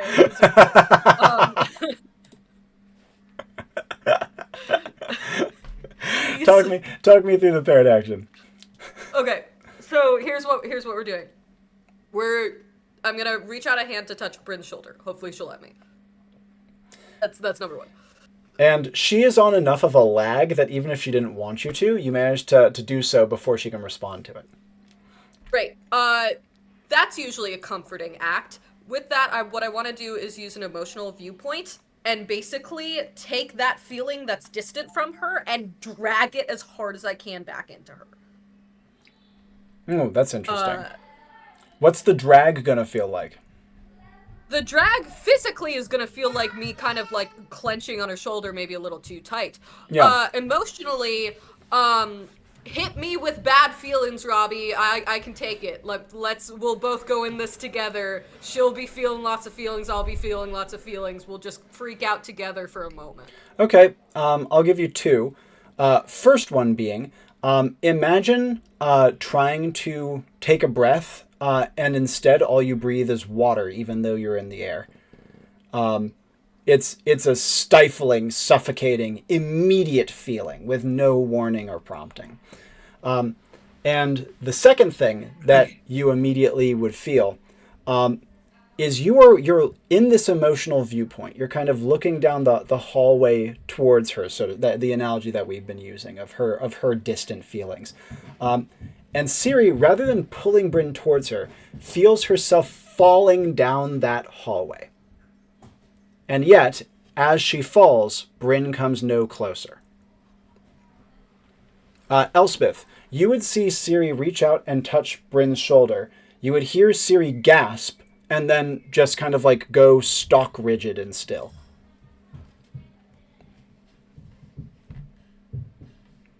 So Elspeth is going to take this moment to kind of put her own hand on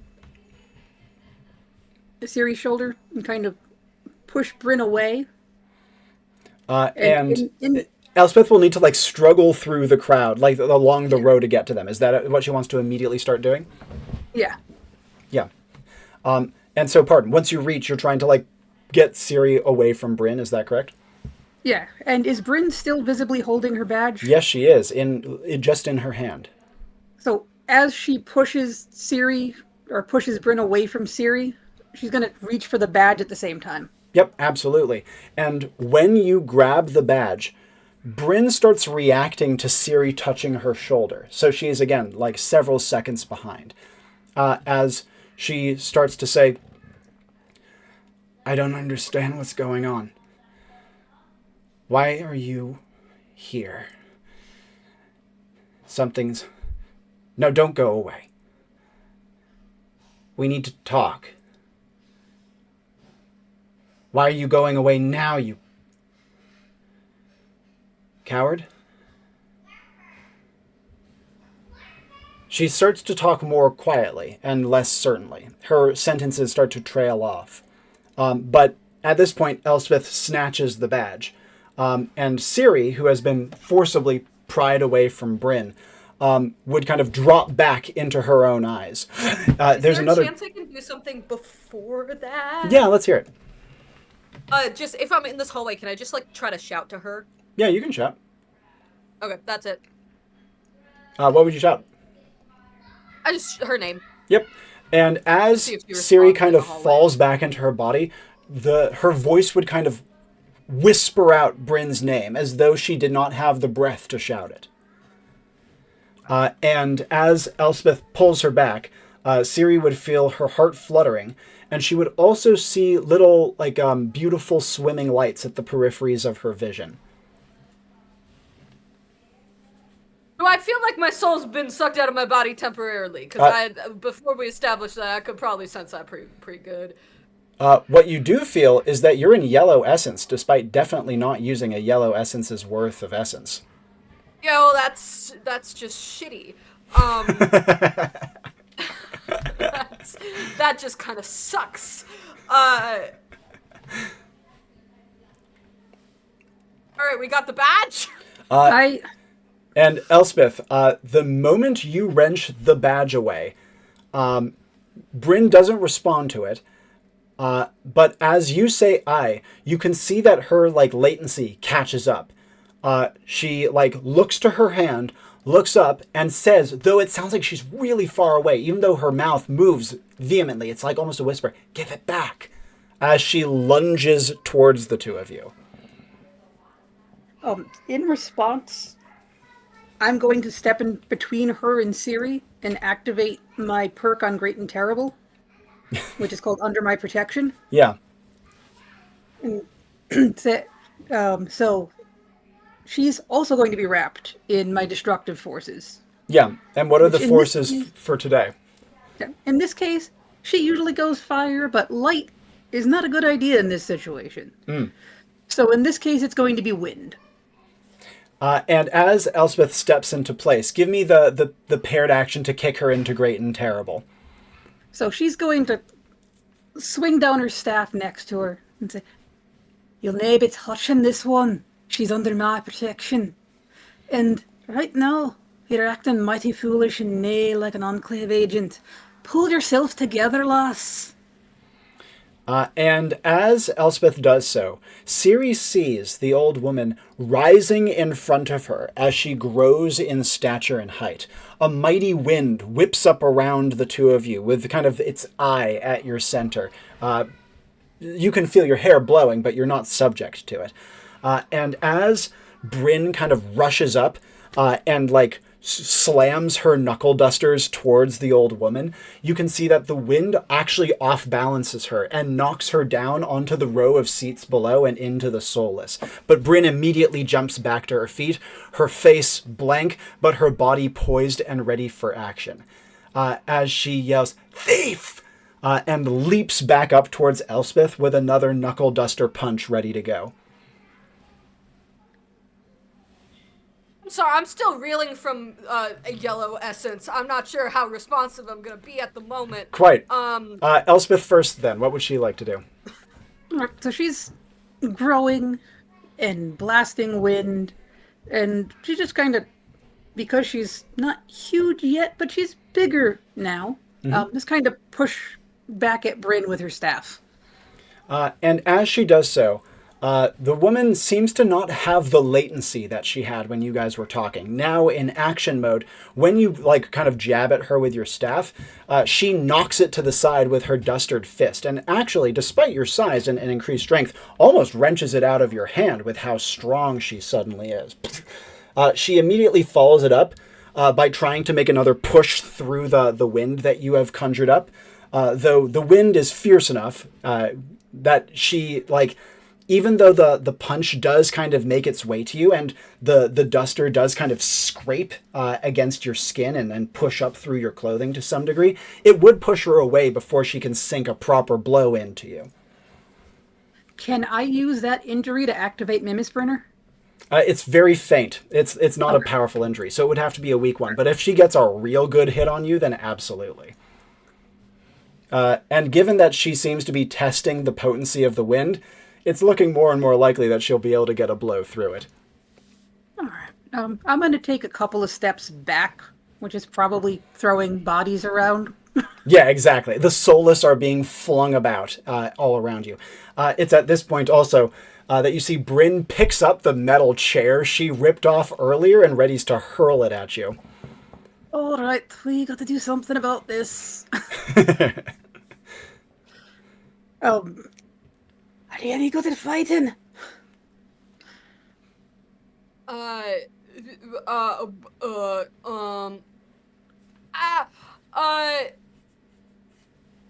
Fuck it.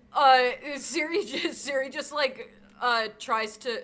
What is the position Bryn is in at the moment? Like, is she like? So Bryn is like two seating rows beneath you guys, standing on one chair, holding up another chair, ready to huck it over her head, like a throwing axe almost.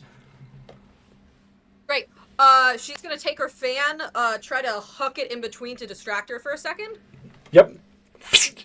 The fan flits across Bryn's eyeline, and you can see her head turns to follow it. No latency. Great. Does she turn to look at me after? In the moment where her head is turned, do you have any immediate actions? I'm going to baseball bat my staff into the back of her head. And with Elspeth being substantially larger, as is her gear, she slams into the back of Bryn's head, and the woman, for the moment distracted, actually staggers and takes a step off the chair. But Elspeth would then see that it actually chipped her staff to whack Bryn in the head. I like that stuff. Bryn turns back around, and her eyes pass right over Elspeth and go to Siri. Fuck it. Yep, fuck it. Bryn, you're dead. You want to know what went wrong? You're dead. The wind is strong enough that Siri's voice would almost be carried away on it, but Bryn once again pauses, and you can see the latency of her trying to process what has just been said. And after a moment, her blank face once again just kind of shakes. She says, No, that's ridiculous. We have so much work left to do, and things are going well. We're going to win this thing. It's effortless. This is such a low-stakes mission.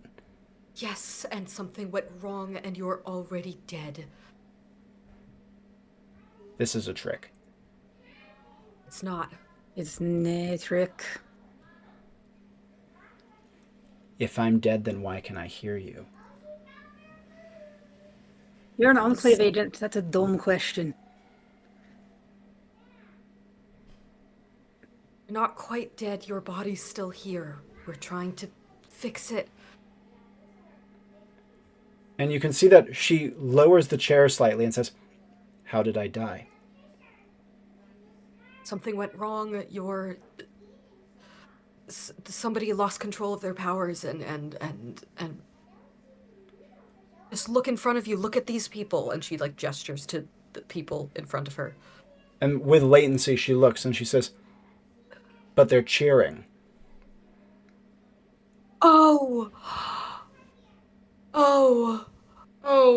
And she looks back, and you can see that her blank face actually manages a frown as she says, Is Azimuth okay? You said something went wrong. There's only one person who things go wrong with. It's him. Oh. Talk! She raises the chair again, threateningly. And I will talk. Please put it down. I cannot talk if you've hit me. her voice is more distant than ever. Talk, damn it! I need to know what's happening. What the fuck did I do earlier? Because I wasted a lot of fucking essence doing something. Can I figure out what I did? You'll have to think about it, and I don't know if Siri has the brain power for that in the moment. No, I don't. But when she gets distant, that's her connecting with, that's her actual soul fucking talking. That's not the autopilot shit anymore.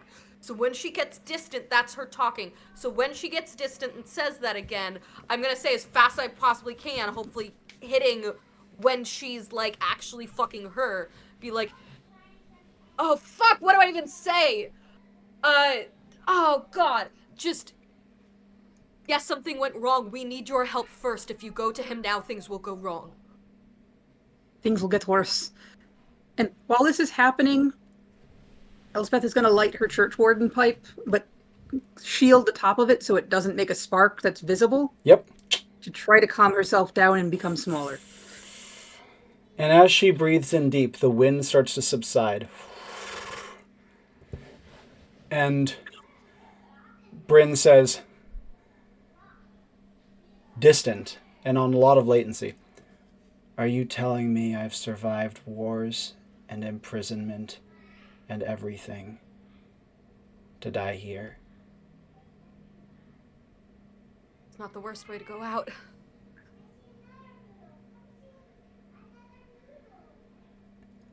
She shakes her head. She's like, this is like ending the movie before the final scene. And let's make a good final scene, okay? She swoons slightly. Is Azimuth okay? Will be. We need to get the others first. I promised him... But before she can finish it, she slumps.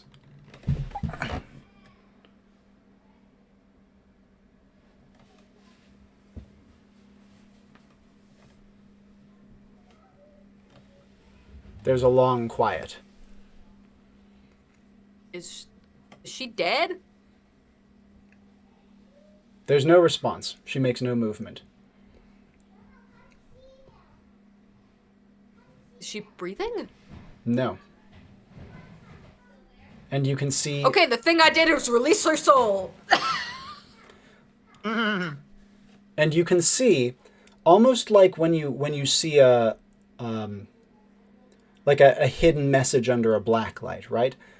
In the light of the strange gleaming orb, you can actually see a beautiful rainbow bead rising up from her. And as it does, a figure appears in midair over it, with a very long staff, long enough that it vanishes into the darkness. Shit! Fuck! Shit! Shit! Fuck! Before we go further, jumping back over to Clara.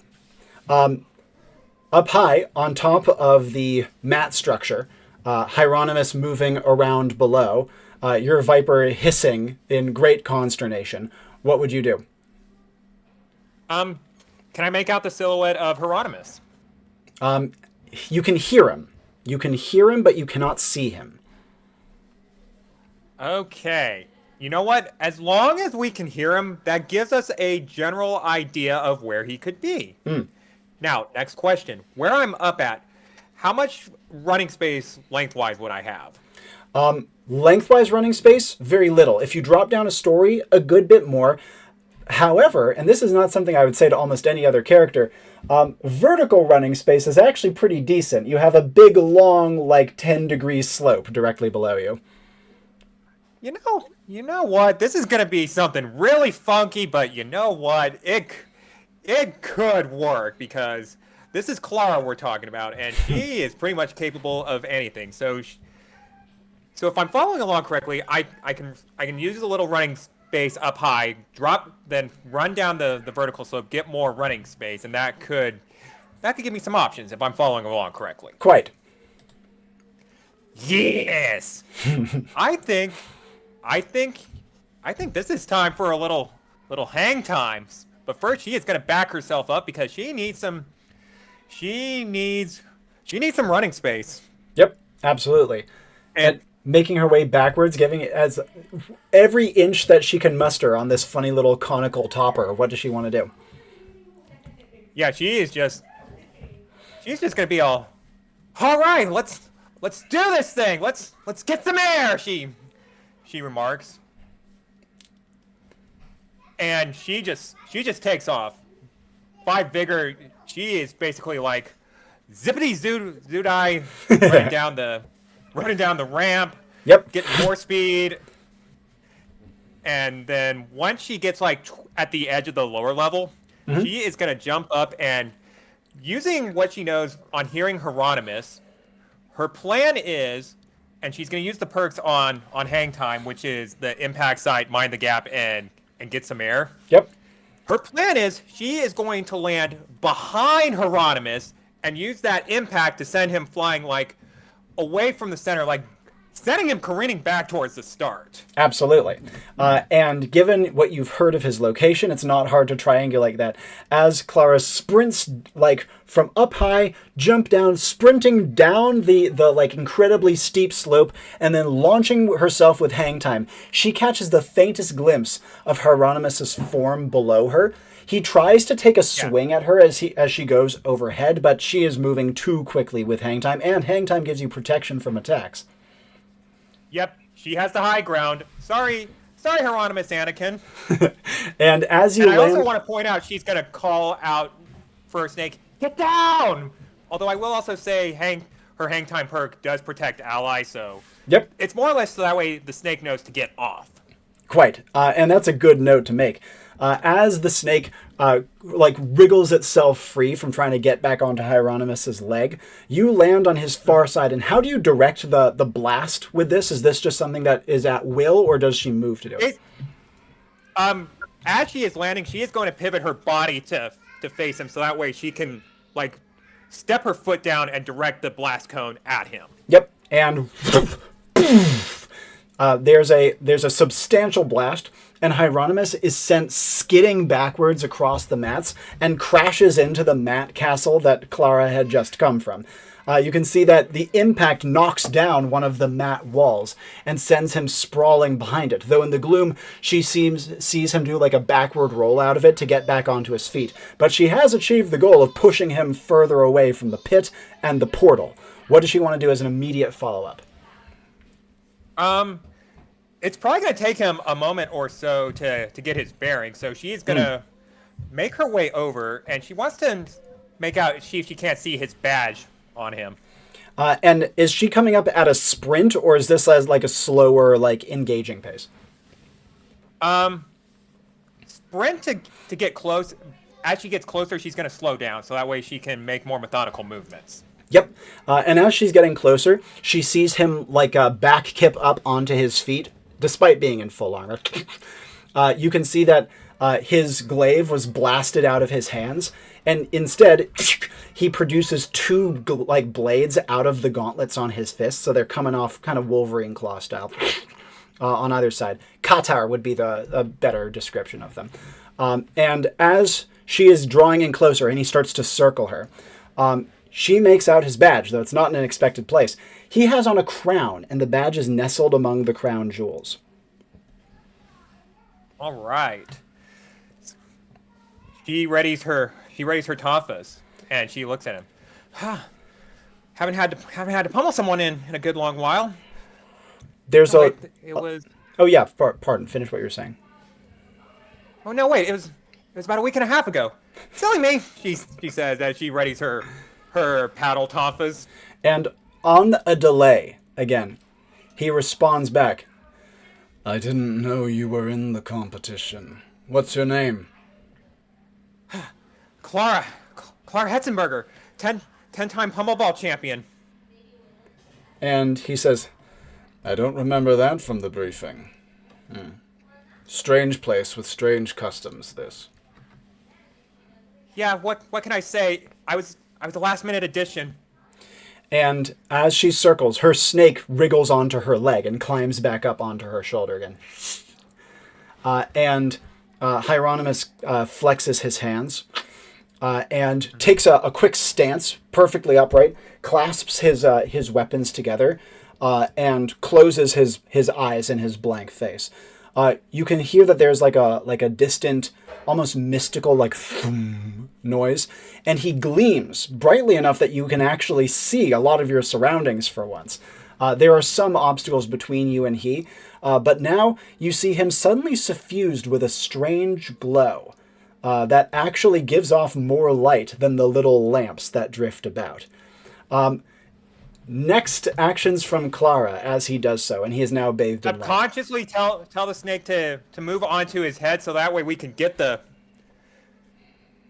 gleam off. Light is bad. Hide the light. She's just like, and the snake wriggles its way down one of your arms to get into a position to like try to make a jump for it. As you do so, Hieronymus takes a step forward, and Clara feels a strange oppressiveness from him, like almost like a physical force that as he approaches her, actually feels like it pushes her, not away, but almost down.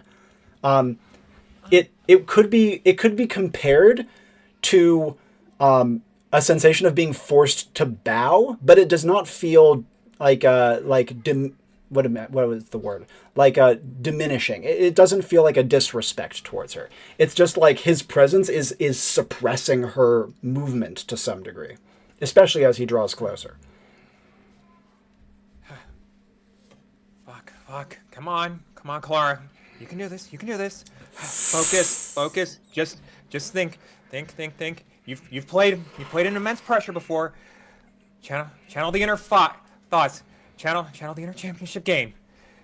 He steps closer, and she feels like it's almost like she is on a bench press or even better, like a squat rack, and she's squatting too much weight, which is probably not a sensation Clara's felt for a little while, but like it's probably a familiar sensation to her life at some point. And as her knees kind of shake underneath her, and this oppressive force bears down on her shoulders, he has stepped within 5 running paces of her and is getting closer, slowly. She is just trying to ready her tafas. The moment he gets close, she is going to parry with one, and if there is an opening, she's going to do the uppercut with the other. And as he steps a few paces closer, he would say to you, again on a delay, and with a distance to his voice, a substantial distance, he would say, You have great talent and great ability. I certainly hope you will be sponsored to go far in this tournament in future, and I apologize for my unsportsmanly conduct. This is nothing against your ability. We have a job to do here.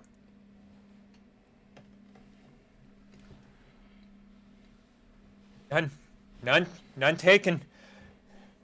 And He's 2 paces away now, and he raises one of his katars. ready the arm that's closest to the raised katar to parry with that. And as you do so, he feints. And he takes, instead of plunging down, the low katar goes up towards Clara's chin. Quickly raise that one up to parry, and then with the one that was doing the feint, we're going to use that for the uppercut.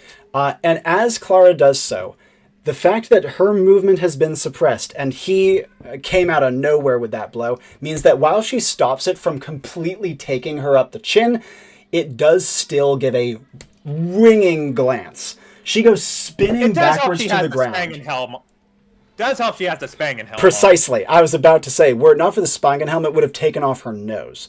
But as is, she goes spinning down to the ground with the force of his blow ringing in her ears, but the tonfa in place in time to avoid a full strike.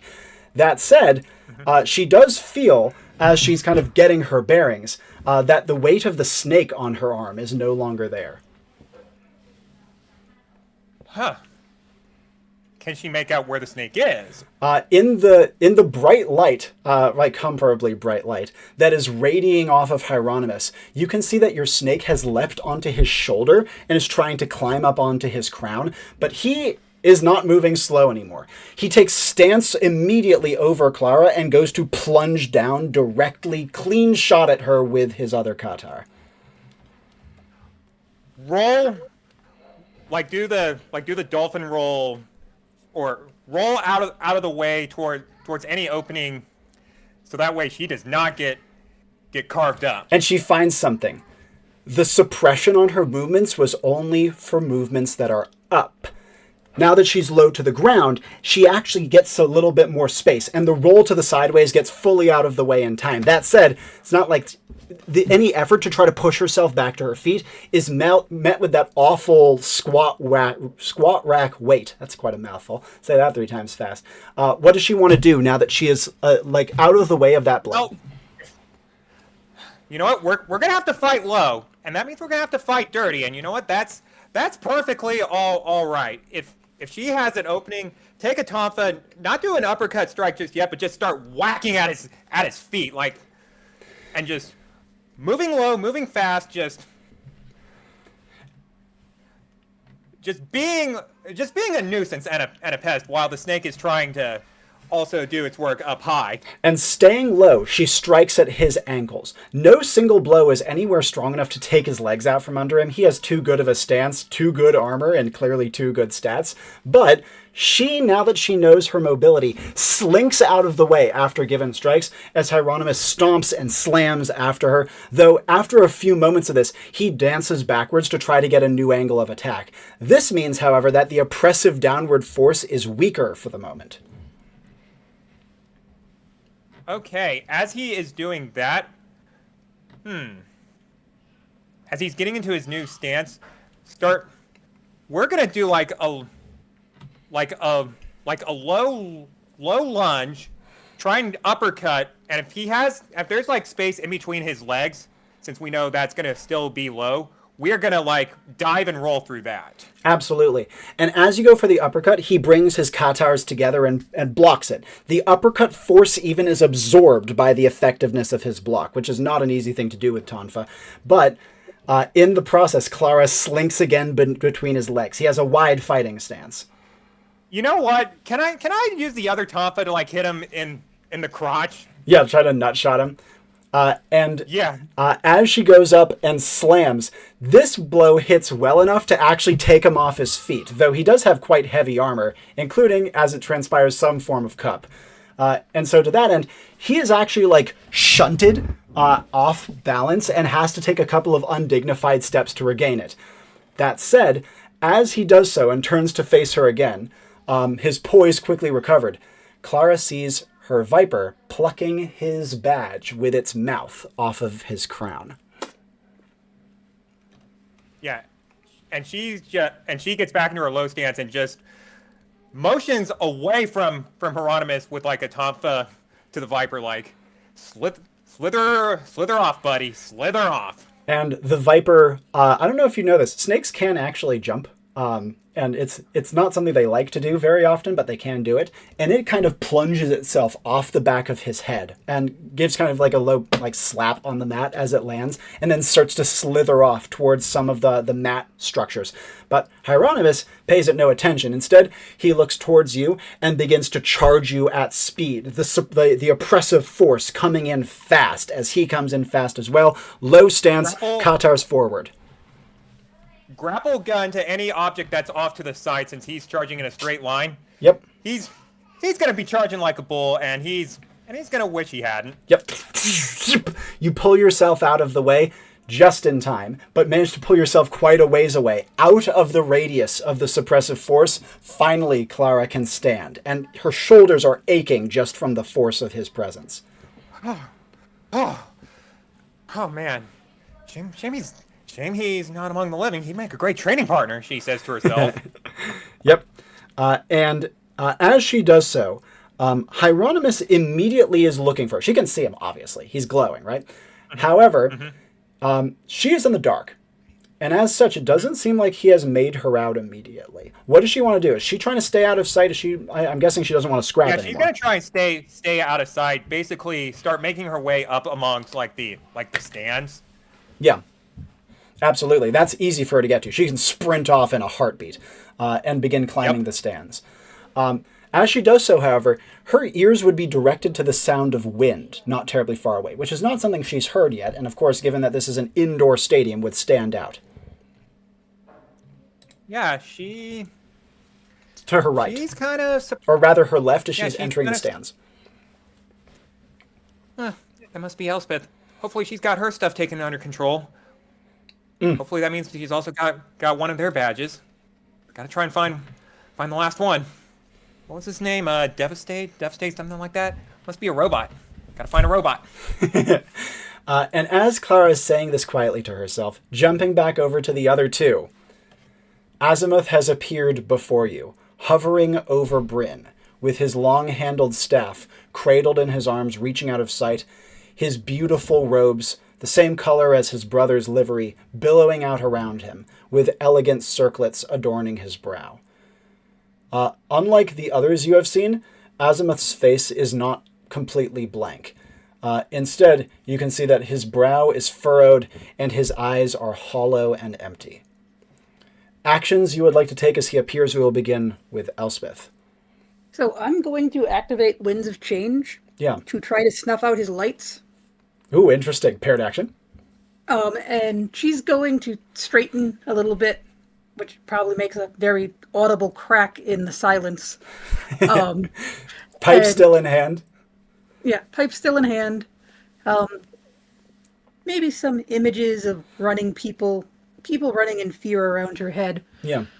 And she says, "Lad, you're not the first one that I've been told not to face. You're nae be the last one. You're nae even the first one that has something to do with death. And you know what? You didn't scare me. I had a giant wolf that was the avatar of death facing me down last time.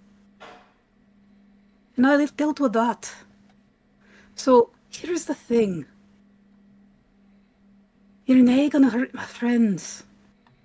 We're here to help you and to help your friends, but if you're not gonna accept that, then we've got a problem.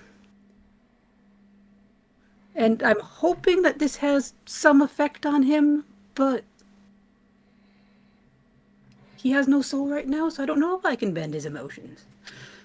But as Elspeth says this, his lights start going out. First the ones across the stadium, and then kind of getting closer to you. Up until it's the one just behind him that's currently backlighting him, the one closest to you. And that one holds on for like 3 beats longer than the rest, and then snuffs. And the moment thereafter, you would hear the of like a match being lit. And you can see that the end of his very long staff has sprung to light with a fire that matches the color, the eerie pale blue-green glow of the lanterns. But it is so weak as to not illuminate anything. As Elspeth is activating the Winds of Change, actions from Siri, starting from Azimuth's entrance. Yeah, no, mostly just cowering in fear the whole time. But once I hear the like click click click of him maybe lighting the light again, I want to drop smoke bombs on both of us. Siri's smoke bomb goes off. You guys are still able... Well, Siri can see this easily because she can see through her own smoke bombs. But Elspeth is still able to see Azimuth's like match light, right? Even through the smoke bomb, pretty much perfectly. And the smoke bomb doesn't really bother... Like, doesn't change her ability to see particularly much in this pitch blackness. But immediate actions from Elspeth as Azimuth lights his incredibly long match staff, and Siri drops a smoke bomb. Is his badge visible? In the moment that you saw him, he was backlit, and as such, even though you caught certain angles of his face, you could not see the badge on his person. All right. She's going to take several steps backwards, just kind of reaching out a hand to make sure Siri is still there. Yep, she feels her in the dark, as well as almost tripping over a chair. And continue to take steps backwards. Yep, in this case, is this going to... You can either climb up the chairs into like the next row beyond, or you can go along the seating row, which would not be directly away from Azimuth, but somewhat away. Let's go along the seating row, because climbing stairs in the dark is a bad idea. Quite, especially climbing over seats. And as you go kind of like blindly shuffling Siri backwards, Siri, actions from you. Obviously, it's very dark, but your smoke bombs will not obstruct your vision, and the two of you do have double plus sensory, so even in the pitch blackness, you can make out just a little bit. So, he found us. We were talking a lot. I started yelling, probably. That was probably a bad idea. Was there also light that hit us? Because the big light didn't, but when her soul left her body, there was rainbow light or something? Yeah, the light of her soul leaving her body was too weak to bathe anything in radiance. To Siri, what Siri has seen, Azimuth appeared the moment Bryn's soul fully finished leaving her body. That is the only direct correlation. Okay, so he doesn't want his friends to be released from the mortal coil, which makes sense. Because he's stuck. And I wasted most of my essence trying to do that for the one lady. I kind of want to do it for him too, but then I'll die. Fucking, I don't know, run? We can't run. I got heels on. It's also incredibly dark. And you are in spectator stands with people who have been flung by wind draped about you. It is a very treacherous area for any kind of running, especially for a rather old lady and a woman in heels. This is the nightmare scenario. Okay, I have fan, I have hat, I have a magic star thing that gives me essence, but it also makes people want to kill me, I think. Yes, it does. While you are considering, however, something I can do from Azimuth is you guys would see that his matchlight begins to form a rapid figure eight, like a sideways figure eight in midair. And you know how when you see like fire moving in the dark, it kind of blurs together to make one line? You know what I'm talking about? Like a long exposure photo of fire moving will often end up looking like a line traced of fire. And in the same way, it creates this beautiful infinity symbol of gentle, pale, glowing green and blue. I'd like to take my fan and, like, get rid of it, blow it away. You're a bit far away, because obviously Elspeth is shuffling you backwards, and the fan's wind is not strong enough to get all the way to where he is. Magic! How so? Talk me through it. No, because I'm running out of magic, but I need to use magic. Fuck it, can I take a shoe off and just huck my shoe?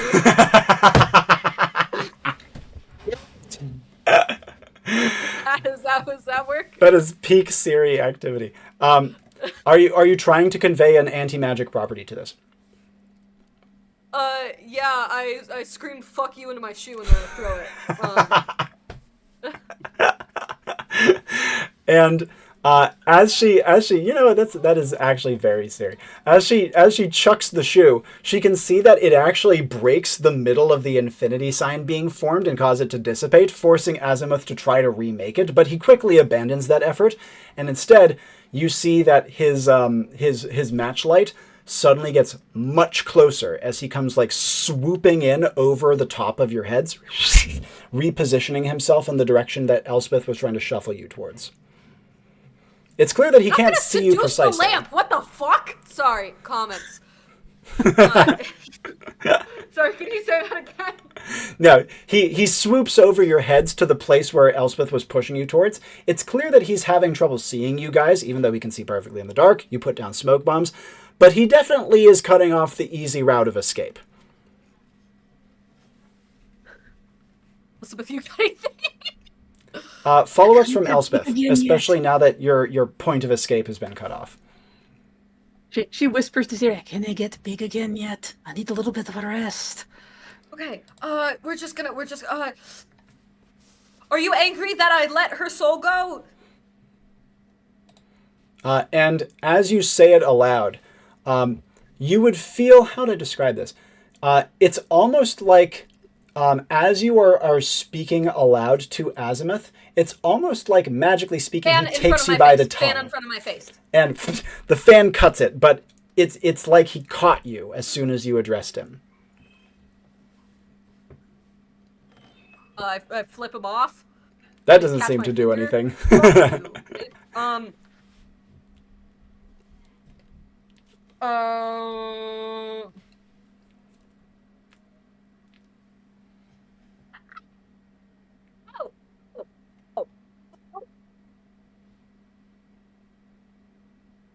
Question. Yeah. Their souls are all getting, like, partially sucked out of their body, because they're not all the way gone because she was down the hallway. Yeah, there's a remnant. Yeah. Chill. Is there, if I look really closely and use my magic sense, like a little, like, can I, like, sense something? Did you know what I'm trying to get at? I did a mission last year at Halloween where people were, like, getting their souls sucked out one by one on a little thread. So, like, is that... That's an excellent question. And the answer is no. There's nothing left to him. But there is, because his brother's hand was colorful. So That's you're true. a liar. His brother's hand was colorful. But was that the brother or was that him? That was him, because I was looking through his eyes, and he loves his brother, and I refuse to. No, fuck you.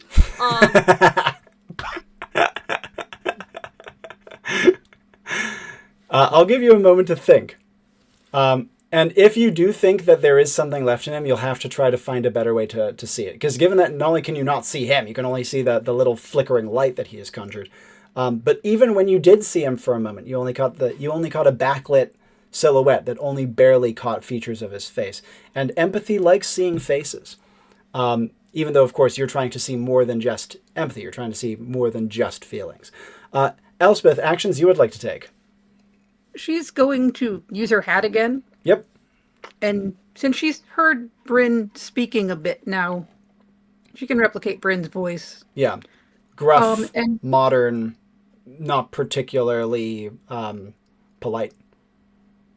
Yeah. And make the sound of her screaming from some distance away, not a huge distance, because she doesn't want to push it too much. But she wants to distract him. Yep, Confuse absolutely. Do you want it to come from behind you guys, like furthest position from him, behind him, down the seats to your right, or up the seats to your left? What direction is Clara in? That's a great Clara? question. Well, I mean, I know, but I'm trying to figure out whether Elspeth would know. Would Elspeth have heard all of that amidst all of the other chaos? Well, I think actually, double checking. Yeah, Elegance double plus, or rather, should I say double cat face on Elspeth's sheet. With double plus intelligence, she would be able to infer that Clara is either directly behind Azimuth or is kind of behind him and to your right. So she's in like a certain wedge of the area. She definitely isn't going to be further than one direction or another unless she has seriously wandered off at very great speed, which is possible, but like unlikely. Opposite wedge to that, then. Excellent. So as far as possible from that direction, over your shoulder and to your left. And as you put off Bryn's like raspy yell, you can see that the matchlight, all that you guys can see of Azimuth, suddenly whips away as he whisks across you once again and goes shooting backwards over your heads and shoulders in the direction of the sudden yell. Immediate follow-ups from Elspeth. All right, we got to move. Go, go, go, go, go. And she hustles as fast as her little old legs can carry her. Quite. And Siri, will you in fact go, go, go, go? Or do you have other things to do? I should probably leave.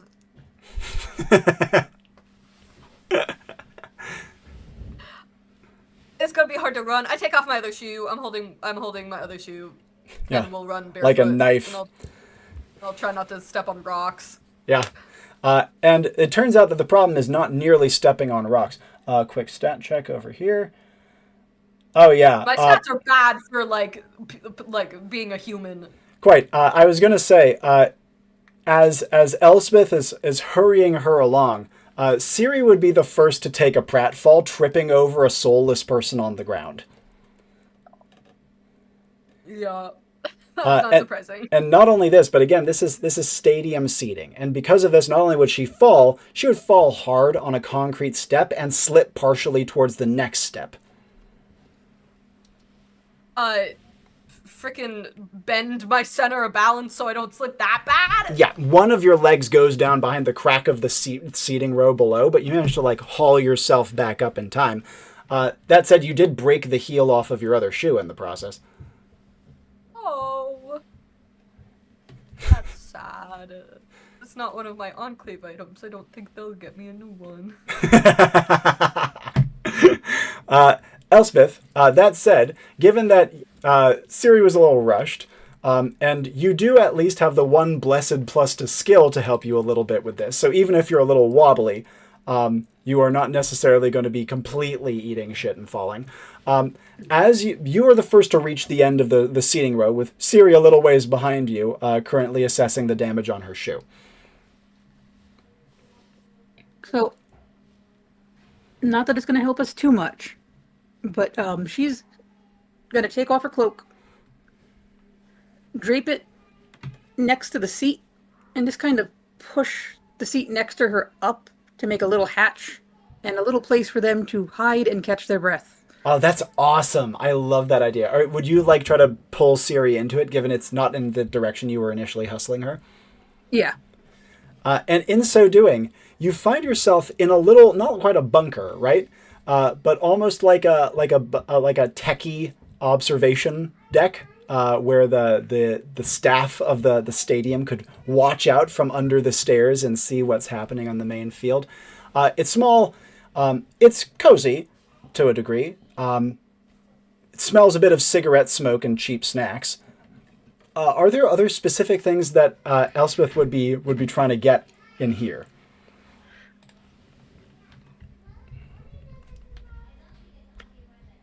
It's a stretch.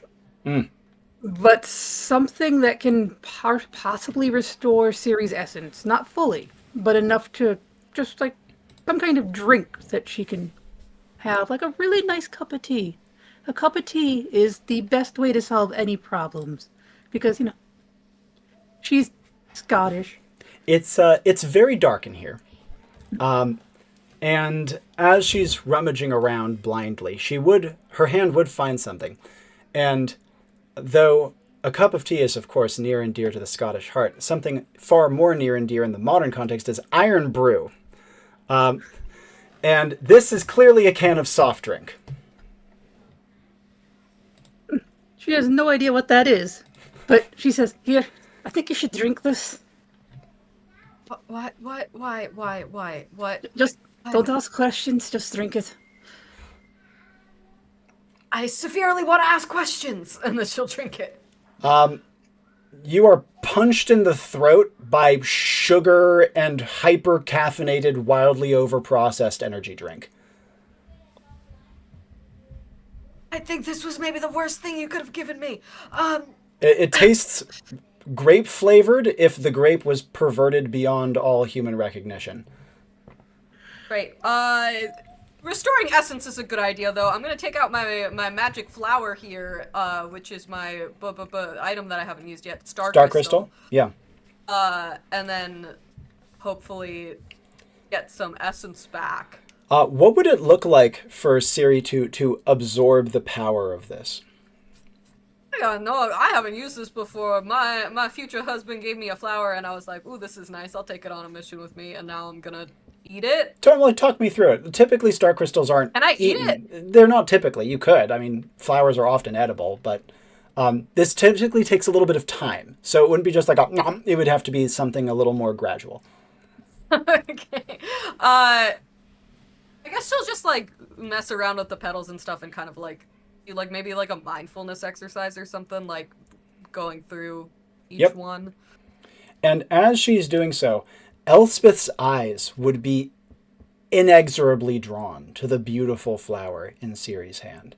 The beautiful, perfect little flower, blatantly magical, that now claws at the back of her mind, as despite her power and her wisdom and her years, it's rare that she's seen something quite so beautiful. What's that you got there, lass? It's a flower. My partner gave it to me. I can let you mess around with it once I'm done with it, but I just need to like calm down and try to like everything's freaking out.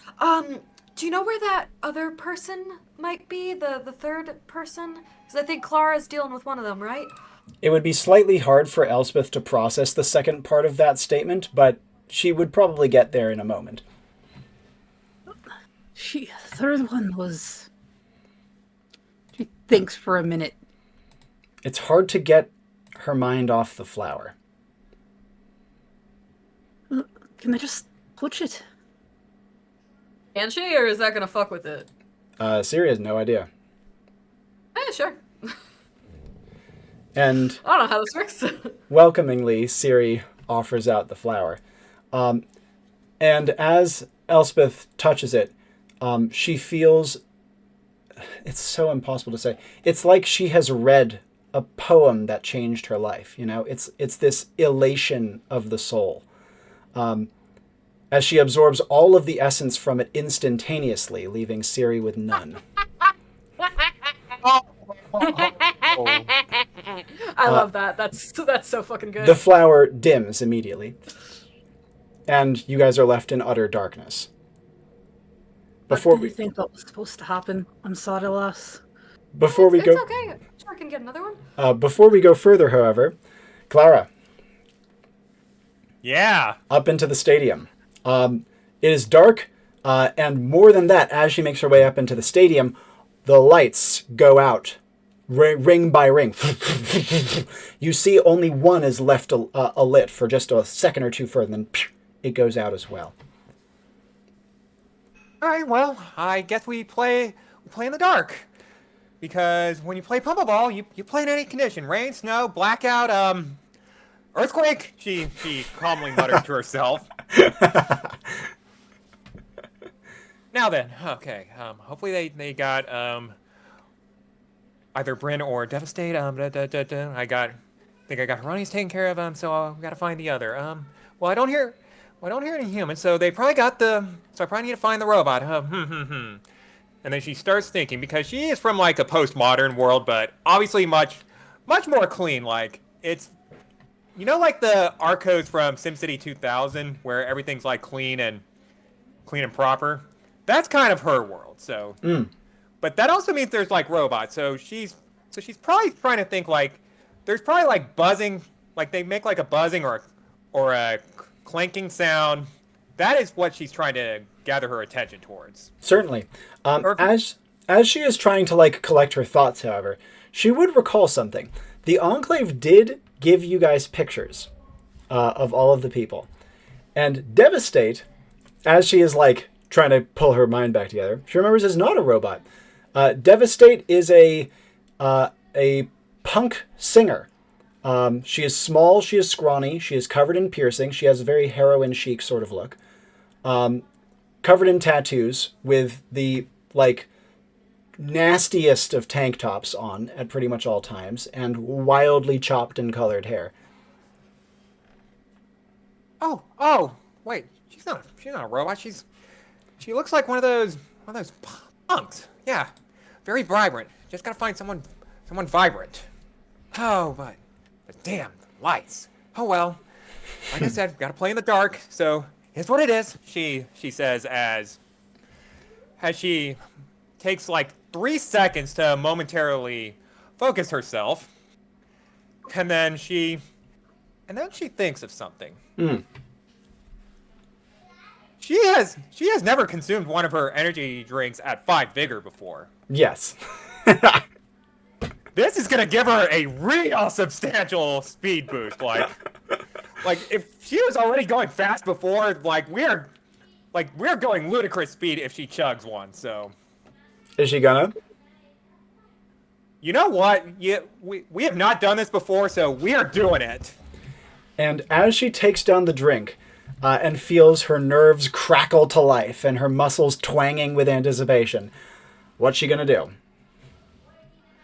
She is gonna move, like zip around up on the higher level, because having the elevation, it's going to help her try, and the keyword is try, to make out Devastate. Now, as she goes, 2 things of note. 1, Clara moves so fast that just by spreading her feathered cape, she can catch air at will. Yeah, I mean, if she gets like a little jump up and spreads her cape around, yeah, we're doing that. And effectively what this lets her do is, since the stands are packed, she can ring around the Rosie by just touching down on like the flat levels, gliding that, like taking enough air to get over like a seating row and then getting to the next. She moves so fast, like her feet physically move so fast. It's like almost like a windmill blur of feet, as she, like Sonic the Hedgehog style, like just unbelievably quick. And given that she has to like stop and glide every couple steps to ring around the entirety of the stadium, she can't even get up to her full speed, and she's going absurdly quick. As she goes, she passes over rows upon rows of still, soulless heads. She passes rows upon rows of little caps and little jerseys and little banners celebrating competitors, all held loosely in hands. She passes rows upon rows of sports fans, many of whom might have recognized her were their souls not taken, but she knows the type, very much knows the type. Oh yeah. And as she makes her first loop of the stadium, from almost the highest ring of seating, she has not caught a glimpse of Devastate, but what she has caught a glimpse of is a faint green matchlight flickering in the distance, moving about and then swooping and then differentiating. Clara has moved so fast that she's done a full ring around the entire top part of the stadium, just at the point where Elspeth and Siri are getting into their hideaway. Oh boy. So she's gonna try and glide. Keep an eye on that from a distance on the faint light. Yeah. Try and see if she can't make it out. Yep, absolutely. But what she does see is the glow of Hieronymus. That's another thing she can make out quite easily. And it seems as though even if he can't see her, he's trying to track her. Like, she can see him down in the stadium below, kind of matching her pace around the stadium, though of course, not even nearly able to catch up, even though he has a much smaller ring to run than she does. And so amidst... Mm-hmm. So there's still the potential threat of Hieronymus, though badgeless, assuming your snake did its job as well as it looked to have done. And in the glow of Hieronymus, she does actually see something. She sees a little bit of movement off of him, specifically as he's passing one of the two bridges, the 12 o'clock bridge from where you guys ported in. There's a little bit of movement over there. Okay, she's gonna crane her head towards that movement. What does she make out? It's very hard to see. It's again on the periphery of his glow, which are stronger than the little lanterns that Azimuth had cast about. But even so, not clear enough for her to see, and it's on almost the opposite side of the stadium from where she is, though admittedly down in the actual arena itself. So she'd have to get closer to see. Though fortunately, getting closer is something that is very abundantly doable for Clara in current state. Oh, and you know what? We're gonna get closer. And as she's getting closer, she's also gonna tap her communicator. Hey, if you see this glow out on the arena, I see some movement nearby. I think that might be Devastate. And as you were saying that, are you waiting for a response, or are you just trying to get down? She is trying to get down, but she's also gonna add. You'll see that if you see that big armor guy, be mindful. He can hurt. Not that I'm hurt, but he has the potential to hurt. Yeah, if you see the soul sucky guy, also be careful because he fucking hates us. And Clara, as you're moving down, you once again have tons of angles on how you can get to where you saw that little blip of movement. You could, of course, take a running start and then glide straight over and then swoop down. You could move down at speed on feet. You could move quietly while still going very fast. You could loop all the way around the stadium and then go down the backside. What do you want to do? You know what? Discretion is the better part of valor. So, quiet, fast movement. Yep. In comparison to her quiet, fast movement at the top of the mission, she's insanely fast. She is running as fast as like an Olympic sprinter quietly under the effects of this energy drink. And I will say she has 4 more if she needs it. Yeah. She races down, effortlessly jukes around the questing Hieronymus before he even registers she's moved, and then makes her way over towards the far bridge. And in the faint glow of Hieronymus, she sees her. She sees Devastate. Quite a tiny woman. Again, rail thin, with kind of a heavy slumped posture. A gigantic battle axe bladed guitar across her back that almost looks like it's heavier than she is, and large cargo pants on that are loaded with pockets that are full of stuff. And she is trudging slowly, quietly, dourly along the bridge towards the portal, which is now encroaching so far out with its darker than darkness that she is getting quite close to touching it. Question, is tag your it off cooldown? It is. Okay. First order of business, she's gonna give one more tap on her communicator to Siri. Hey, can you do something to distract or make sure big metal guy doesn't bother me? I see Devastate. I'm gonna work my magic, but I need to make sure he doesn't go after me. Okay? How much time you need? Just give me. I'd probably just need like a couple minutes at most. I'm gonna go as soon as we cut off, but I need a couple minutes of distraction so that way he Okay, doesn't go after we me. got 1 badge. How many do you have? I have 1. Okay, this is the last one. Great. Yep. Yep. Cool. See ya. Yep. And Siri, what will be your distraction before we jump back to Clara and then jump back to the other two? You guys are again in Elspeth's hideaway inside of the stands. Ready to make some noise? Alright. So, I come from a place where there's no technology, but do you have any idea how any of this stuff works? Perhaps we could use that for a distraction. Yeah, what's the shit around here? And as you guys are in pitch blackness at the moment. You can't make out fuck all around you. But in the moment when you came in and had the glow of the magnolia flower, it's a tech room. There are, for example, the controls for the stadium's various devices. It's where they have their switchboard operation, as well as all of their the controls for the stage designs and stage devices. All of which neither Siri nor Elspeth has any idea how to actually use. Yeah, I don't think Siri was a theater kid. And certainly not in this tech level. I mean, What we if could just push- start banging on stuff. Yeah, what if we push all the buttons? Sure, let's take a minute, push all the buttons, and then I'm gonna go out and scream real loud and see if that works. All right.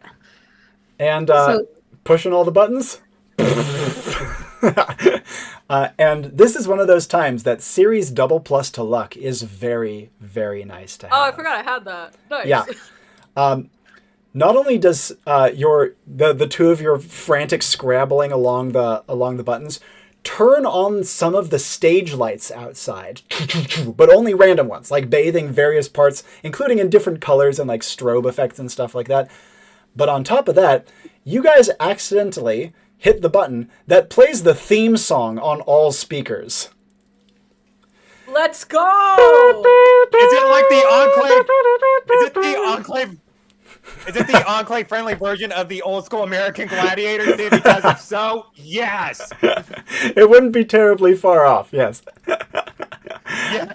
And as the theme song blares wildly, Clara, who's just started running, has all the lights go on and all of this noise go blasting. As the stands and the stadium and everything is suddenly put into some amount of light, not only does she see the uncanny stillness of all of the spectators, which as an athlete herself would be like, wow, tough crowd, like that's rough. But also, she would see that Devastate, as Devastate is walking towards the darker than darkness, which is much easier to see in all this light, is not in any way, shape, or form interrupted or distracted. But Hieronymus is, and is immediately looking around to see what the hell is going on. What does Clara want to do? Okay, is Devastate's back to me? Devastate is not... how would I describe this? You're at Devastate's 3 o'clock. So she's on your right, you're on her right. And you guys are almost neck and neck. If you loop around her, her back will be to you. Okay, if I can loop around her, jab her with the tonfa to activate tag, you're it. She is currently almost like midway across the bridge, meaning that there's a bunch of pit between you and her. You'd have to hang time or do like a big jump / Debrief / feathered cloak / some creative grapple gun / any of your other gajillion ways of getting from point A to point B. Or since we've already got the noise blaring off, we've got a perk for tag, you're it, where I can just shout at Devastate. Hey! Over here, buddy. And you can see that Devastate turns, her like heavy over mascaraed eyelashes like mostly obscuring the rest of her face, even though it's kind of neutral and blank like everyone else's. And after a moment on that like lag that you're now familiar with, her voice comes to you as if on an echo again, saying, "Who do you think you're fucking talking to?" As she goes and takes her bladed guitar off of her back. I think I'm talking to someone who's second best, she says, as she just turns around and just starts running the opposite way, like... You get like 3 seconds of lag before Devastate yells quietly, "Bitch, please," and goes sprinting after you. You're a feisty little one. And this is like a continuation of it with the compound bit locker room banter, basically just goading her on like, Yep. Like you think you're the best? You are not a 10-time repeat champion. And as you are saying this, and she comes sprinting off the bridge and loops around towards you, she pauses, power slides on the ground, strums her guitar with some of like her elongated acrylic nails, and the guitar strum causes strands of what I can only describe as solid sound darts to go launching out in your direction as you are rushing away from her. At what level of my body are they coming towards? There's a trio of them, and they are at a triangle formation coming very fast. It is not possible for Clara to predict exactly where they might hit her, but they're covering a lot of space. Okay, you know what? Grapple gun, and basically zoom to any object off towards the side away. Yep. Shooting off to the side and whipping out of the way. Once again, Clara's enormous speed is the only thing that saves her from being ripped apart by this attack, which blows open a mat behind her You know when like a bullet enters on one side, it'll only be a little hole, but on the other side, it'll just be completely blown out. Imagine that, but like the entirety of the stuffing of the mat is blown out the back, but on the front, it's just a couple of innocuous holes. Like serious damage. And Devastate comes out of her power slide and like changes her trajectory to sprint after Clara. You can see that as she does so, a phantasmal collar has been conjured around her neck. Around Devastate's neck? Yes.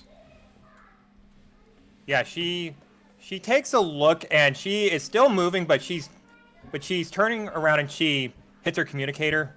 Guys, there's something on the little one. Could use some help or something? Before we go further, back over to the other two. You guys have just managed to turn on things by randomly pressing buttons, and the tech room also springs to light. You can see the half-eaten slices of pizza, you can see the empty soft drinks, you can see the cigarettes smoldering in their ash cans, you can see all the technology, you can see the signed posters, and you can also see the soulless, like, dumbstruck tech guys, who are just sitting or standing or laying around still. Right. I'm gonna grab one of the smoldering cigarettes Yep. and jam it into the palm of my hand to activate Minnie's burner Yep. and find out where Devastate has her badge. Oh, that's nice. That's a good one too, because it's not a bad injury and this is not like a big ask. I think that's a great Miss Bruner. And as you would do so, it's a good thing you asked, because it's in kind of an unconventional location. It is in her back jeans pocket. All right. I'm going to attempt to send notice to pull it out of her pocket. And as you are saying this, before we go further, Siri would obviously see Elspeth like put out a cigarette on her hand and like frown deeply. Actions Siri would like to take before Elspeth comes to with what she's learned. Level with me, Robbie. Can I travel to the astral plane if I play my cards right? What's your arcane stat? 4? I mean, it's not completely out of the question, but it doesn't sound particularly easy. No, it doesn't. I'm just curious, because astral battle would be pretty fucking cool, but also I don't want to die. I want to die in the questing realms, thank you very much. Okay, I'm just gonna look. Elspeth seems to be doing her thing. Elspeth, you good? Should I let her know anything? This is at the point where Clara comes in over the intercom and sends that message. There's something going on with Devastate. Could I get some help? I forget what your exact wording was, but it was something to that effect. Yeah, that was basically the long and short of it. Like, call her on her, get some help. Yep. Oh, he's probably making it so her soul can't also be released. Okay. Cool. Yep. We're coming. Okay. You share that with me? Yeah. Relay. Yeah, and as Siri quickly relays, Elspeth, now you can follow up. So first I say, I didn't ken exactly what a warhound is, but I'm guessing the collar has something to do with what she is. And not with... Double plus makes sense, intelligence yeah. says that's a very good point. And then she says, so she's got her badge in her back pocket. I'm going to try to send notice to pull it out. Let Clara know. Relay. Yep, and Clara gets the message. Badge in back pocket. Would Siri also add the thing about Elspeth's theory on the warhound being tied? Yeah, I'll say that.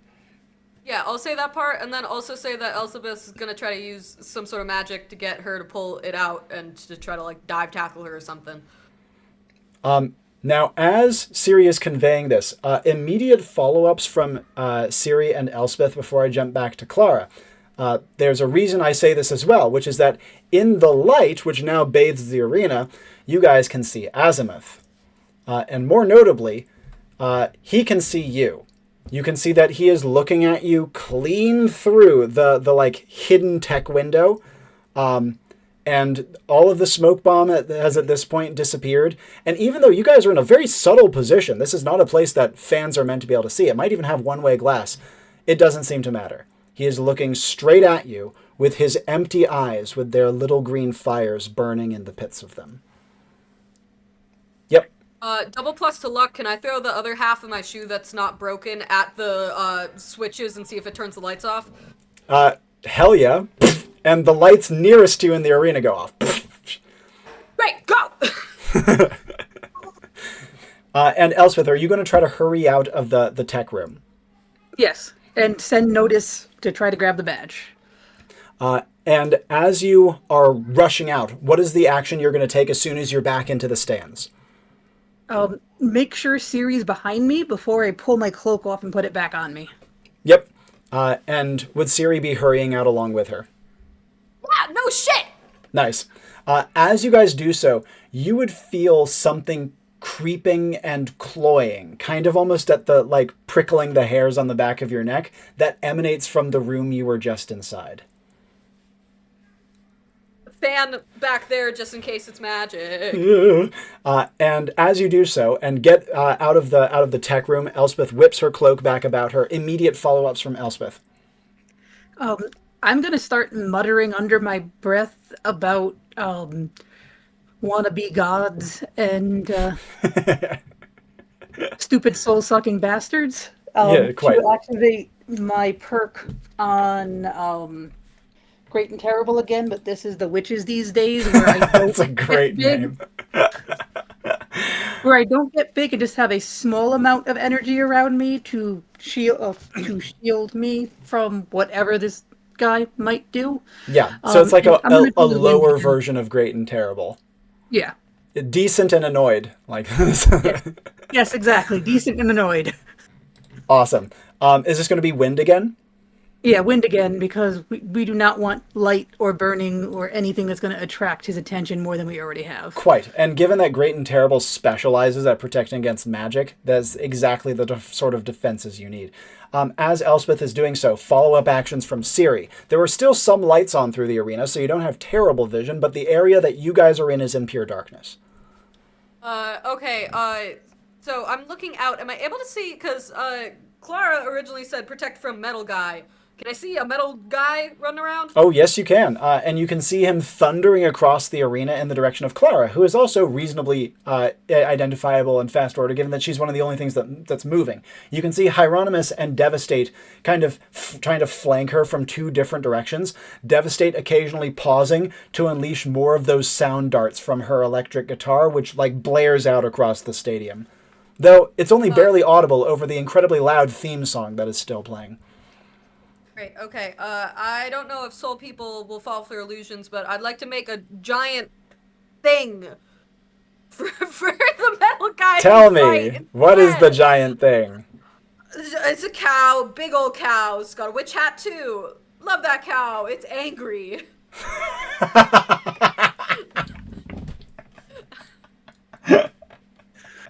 Woo! That is that receives the Minimish Award for Best Phantasm. Thank you. And as Siri rapidly tries to figure out what to phantasm, Elspeth, quick follow-ups from you before I jump back to Clara. Oh, crap. Do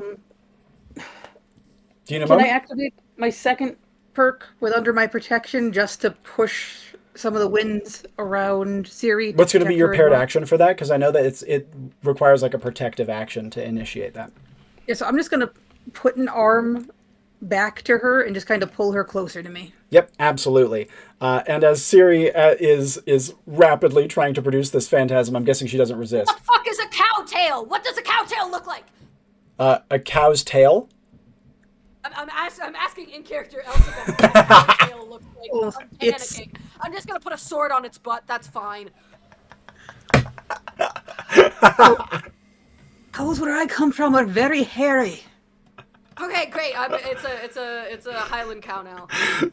And this absolute monster appears. I'm bringing this back on a mission with you at level 10, by the way. Oh, no.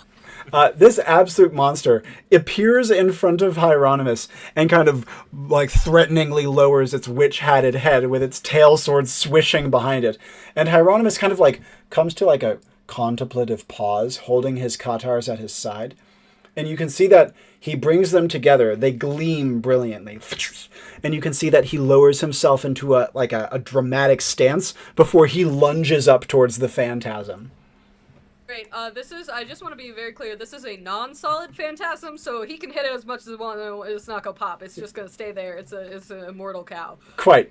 However, as he does so, and the strange light gleams brilliantly on his blades, he cleaves through the magic effortlessly, popping it as though it were nothing.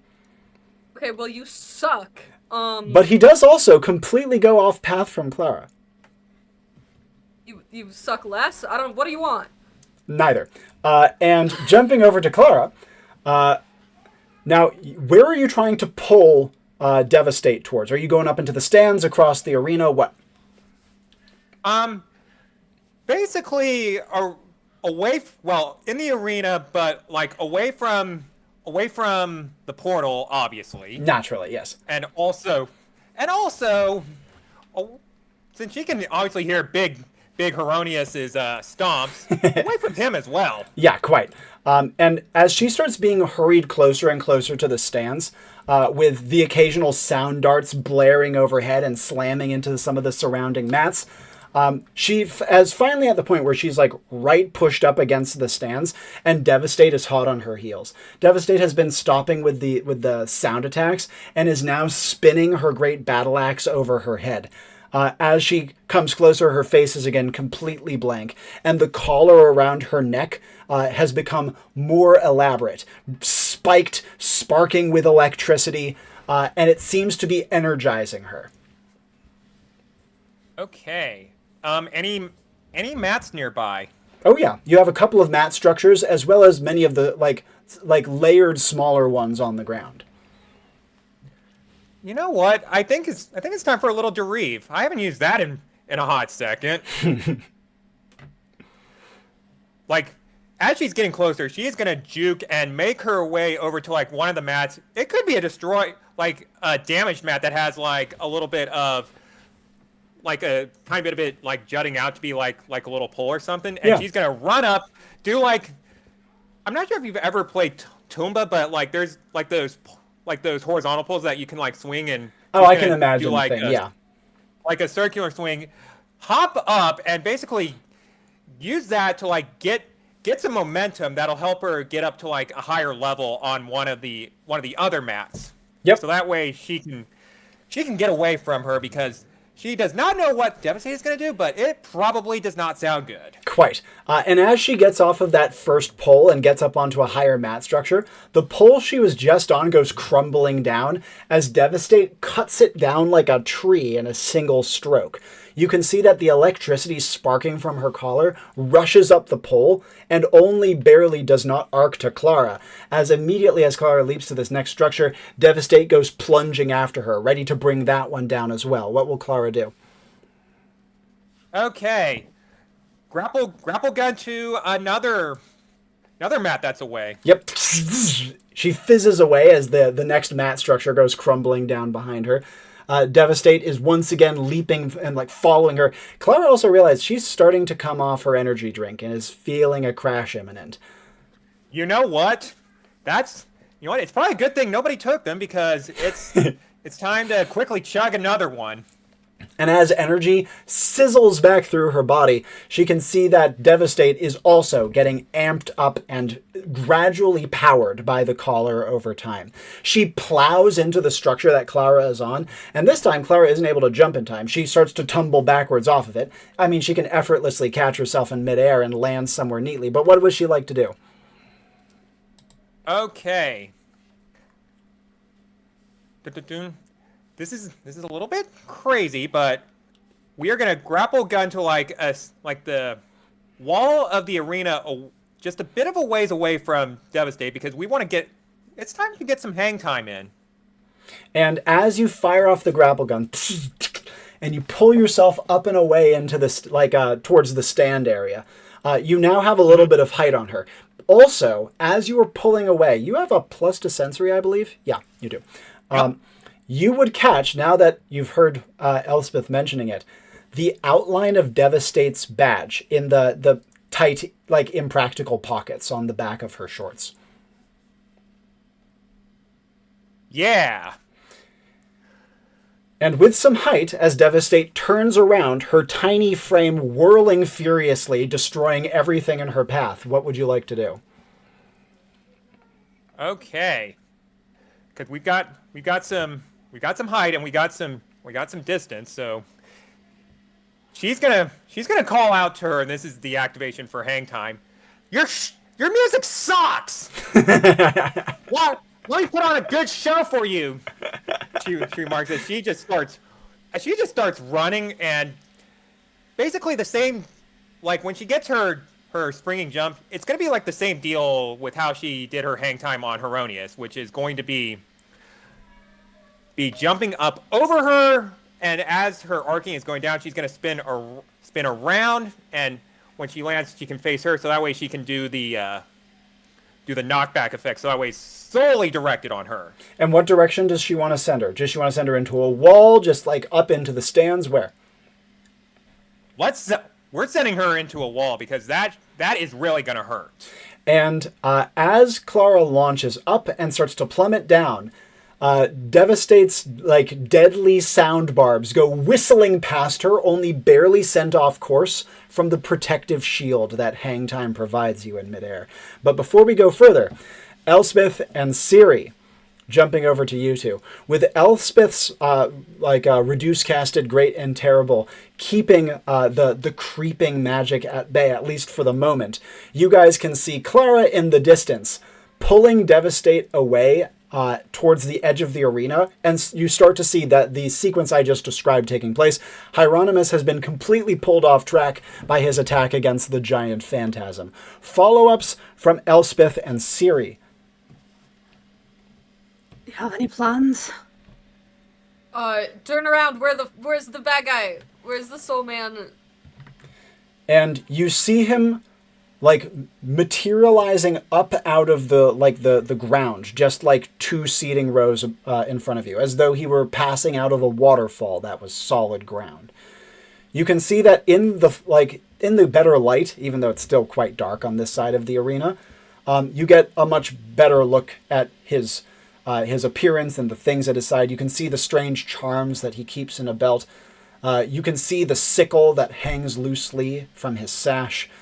You can see the circlet gleaming brilliantly. You can also see his Enclave badge on his lapel. I'll give you my soul if you give us your badge.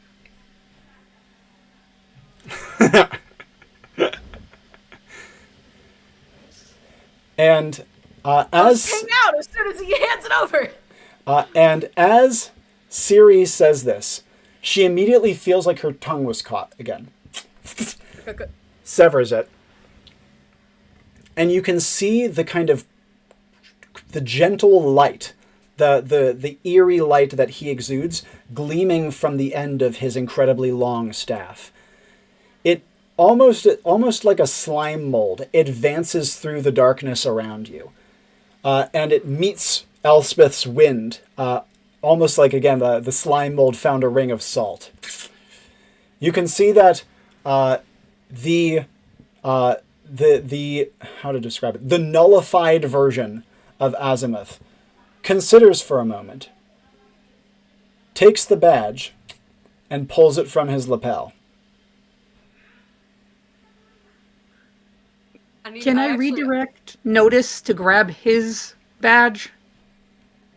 In this case, notice you sent him out a little while back, I believe. Is that correct? Yeah. How are you going to get the message to him? I think I can communicate with him effortlessly. Let me double check. Please check the wording on that, because I do not remember if that is the case.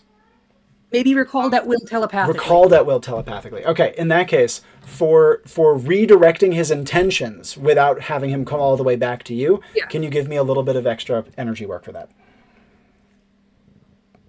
So, telepathically, she's going to say to him, all right, when we get back, I'm going to give you an entire fish dinner and as many chicken nuggets as you want.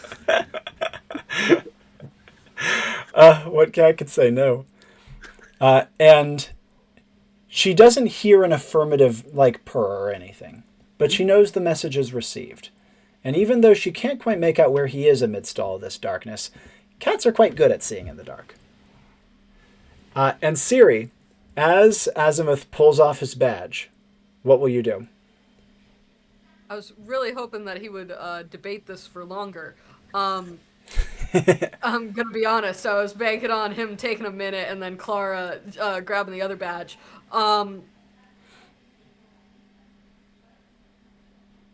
I guess she'll go, "Oh, that was fast. Can I say goodbye to people real quick?" And Azimuth seems to have no particular care for such sentimental things, and as such, with one hand, he flicks the badge like a coin, and with the other hand, he swirls his match, like his long match, around himself, and Elspeth would see a beautiful rainbow stream pulled from Siri's mouth. Siri, you feel as though suddenly all of the air is sucked from your lungs. Your eyes are wide. You're put my transfixed. hat in front of my face. Your hand pauses midway as your body is transfixed. I don't want to die right now, and I have a little tiny bit of will. Please, God. Elspeth, follow-ups. Can I amp up under my protection by wrapping both my arms around her, pulling her closer and saying, you'll not have her soul. It does not belong to you. And as you do so, the wind intensifies, and the stream that comes from Siri's mouth is buffeted back into it. And you can see that Siri gasps for air, and her hand finishes the movement with her hat, pulling it in front of her face. I might have fucked this one. Can we go, Clara? And speaking of which, Clara, landing down right next to Devastate, boom, with that stomp once again, she is flung into the hard wall with no soft mats. Immediate follow-ups from Clara. Run like the wind to her. Yep. And as you reach her, as her body is like, she hasn't even hit the floor before you're on top of her. What do you want to do? If she has landed on her stomach, reach into her back pants pocket and get the badge. And as Clara needs to scrabble for less than a second with this, because she critically has double plus to skill. And effortlessly yoinking out the badge from Devastate's back pocket, she would feel her own Enclave badge ping. And Elspeth and Siri, as Elspeth wraps her arms protectively around Siri, you would both feel your badges ping as well, and hear a purr as Notice lands next to you on a seat with Azimuth's badge in his mouth. Looking at. Get the fuck out of here! Final actions. We will begin with Siri. None! I'm leaving! And Elspeth. Before Siri pings out, she says, Lass, if I ever see you again, you can call me Nessa. And she pings out. And that is the last thing Siri hears. And the last thing that Elspeth sees would be Azimuth bearing down with his great match, burning through her wind to try to get to her. But before he can reach her, she's gone. And Clara, final actions from you, with Hieronymus trying to square off against you once again, now having finally caught up from his detour. Okay, she just looks at Hieronymus and just smiles and she says, "Sorry, but turns out you just weren't fast enough this go around. Better luck next time," she says, giving him a wave and pinging out. And the last thing that Clara would recognize, in fact, as she gets back to HQ, is her snake draped across her shoulders, still clutching the badge in its mouth. And on that note, we will end the mission. Damn! Woo! All right. To give, first of all, a quick review of the focus words. 1. Creeping isolated illumination. 3 guesses. Second of all, Manifold Gladiators. 3 guesses, but also, as soon as I heard the phrase Manifold Gladiators, I just thought of an Enclave squad. So I was like, has to be an Enclave squad mission. And lastly, I missed the way we felt alive. 3 guesses. Pretty straightforward, even if it made for rather a loopy and wacky setup. Beautifully done, everyone. Do you have questions for me about calls that I made or the plot of the mission? No. No, but I wish Erroneous wasn't dead because he'd make a great training partner for Clara. Oh, goodness gracious. To give some highlights, first of all, Mary, awesome viewpoint at the beginning, awesome spirit play. You made good use of that luck stat, and the entire sequence with the star crystal was entirely in character and very funny. I wanted to make sure I had a mission that Siri could not social her way through all of it. And there were threats in place that made it such. You did a great job interacting with those and still doing some excellent social contributions to the mission. Bryn, I anticipated being a much bigger threat, and you neutralized a lot of that through your social play. Very, very good. I designed this mission such that all 3 of the agents, Bryn, Hieronymus, and Devastate, would be really scary for Elspeth and Siri to take on, even if Clara could kind of run circles around them. And so I knew that you would have to find another way to it. And you did. Then, Elspeth, I love this character. She is fantastic, and you really used the Greybeard kit amazingly. The cloak play to get into the tech room was fantastic. Really smart move there. You do great with your positioning, as well as I designed this mission such that Greybeard abilities would be some of the only stuff that could kind of counter Azimuth. And you quickly recognize that. Like, shutting off his lights was such a good play with the Winds of Change. And then Great and Terrible was some of the most reliable magic protection you had against what he could do. Because while Siri's fans were good for individual things, they wouldn't protect against a concerted onslaught. So you did brilliantly with that. And lastly, Clara, that was just like nonstop action, which is exactly what I like to see from Clara. The Quint Vigor plus energy drink was so fun. The tags were well done. The combat sequences were well done. I felt like she was actually pretty well matched against these enemies. The hang times were perfectly timed. Really good communication with your team. I feel like the earpiece is kind of the sleeper MVP of this mission. You just and Definitely. Then just everything you did about that was fantastic. Really, really good play. I designed this mission to make it so that Clara was kind of the glue to hold it together, but as you can imagine, her soloing this thing would have been a nightmare, and she could do nothing against Azimuth. He would just obliterate her. Oh, definitely. Yeah. Everyone played their part, and you can probably also see why Clara is like my second favorite character to play. Oh yeah. I am. It's very clear from that. So, like I said, beautifully done. Do you guys have any other random questions about this mission? I thought we were gonna die. Yeah. I didn't. Yeah, you weren't gonna die. I kept running my goddamn mouth. In case it was of interest, Hieronymus, Devastate, and Bryn are all characters I played in the past, though Bryn and Devastate I've barely touched upon. Hieronymus I fleshed out a bit. Azimuth was completely new, as was the premise for this one. So it was kind of a way for me to give some closure to unsatisfying characters from my past. Aw. Nice. But I also was kind of trying to design them in such a way that you'd be like, oh man, I kind of wanted to know more about them. Because like that feels like a good way to go out, you know, of being like, oh, that seems like there was something to lose there. Instead of being just like, all right, bye, you know.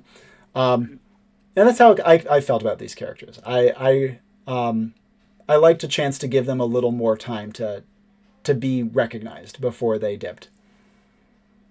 And that's part of the advantage of sending in characters to a mission and saying, yeah, you pretty much just can't save these people. Just do your best with getting their badges, which was, of course, no small feat in and of itself. Any final thoughts from you guys before we sign off? No, this was fun. Definitely. Mission name, I always forget. What are you guys thinking? Ah! How many A's does that have? Unfortunately, the only one I have is very long, so... And there's no really easy way to shorten it. Yeah, well, let's hear it. Let's see if if it inspires other things. Darkness in the Arena. Darkness in the Arena is not bad at all. That is a perfectly respectable name. I was thinking Motes in the Arena. That's actually not bad either. I quite like that. Maybe we can blend them and do something more like a combo, like Motes in the Darkness or something. Because, I mean, a lot of the mission was spent blundering around. Yeah. The darkness. Yeah. Let's do it. Yeah, I love it. Awesome. Motes in the Darkness.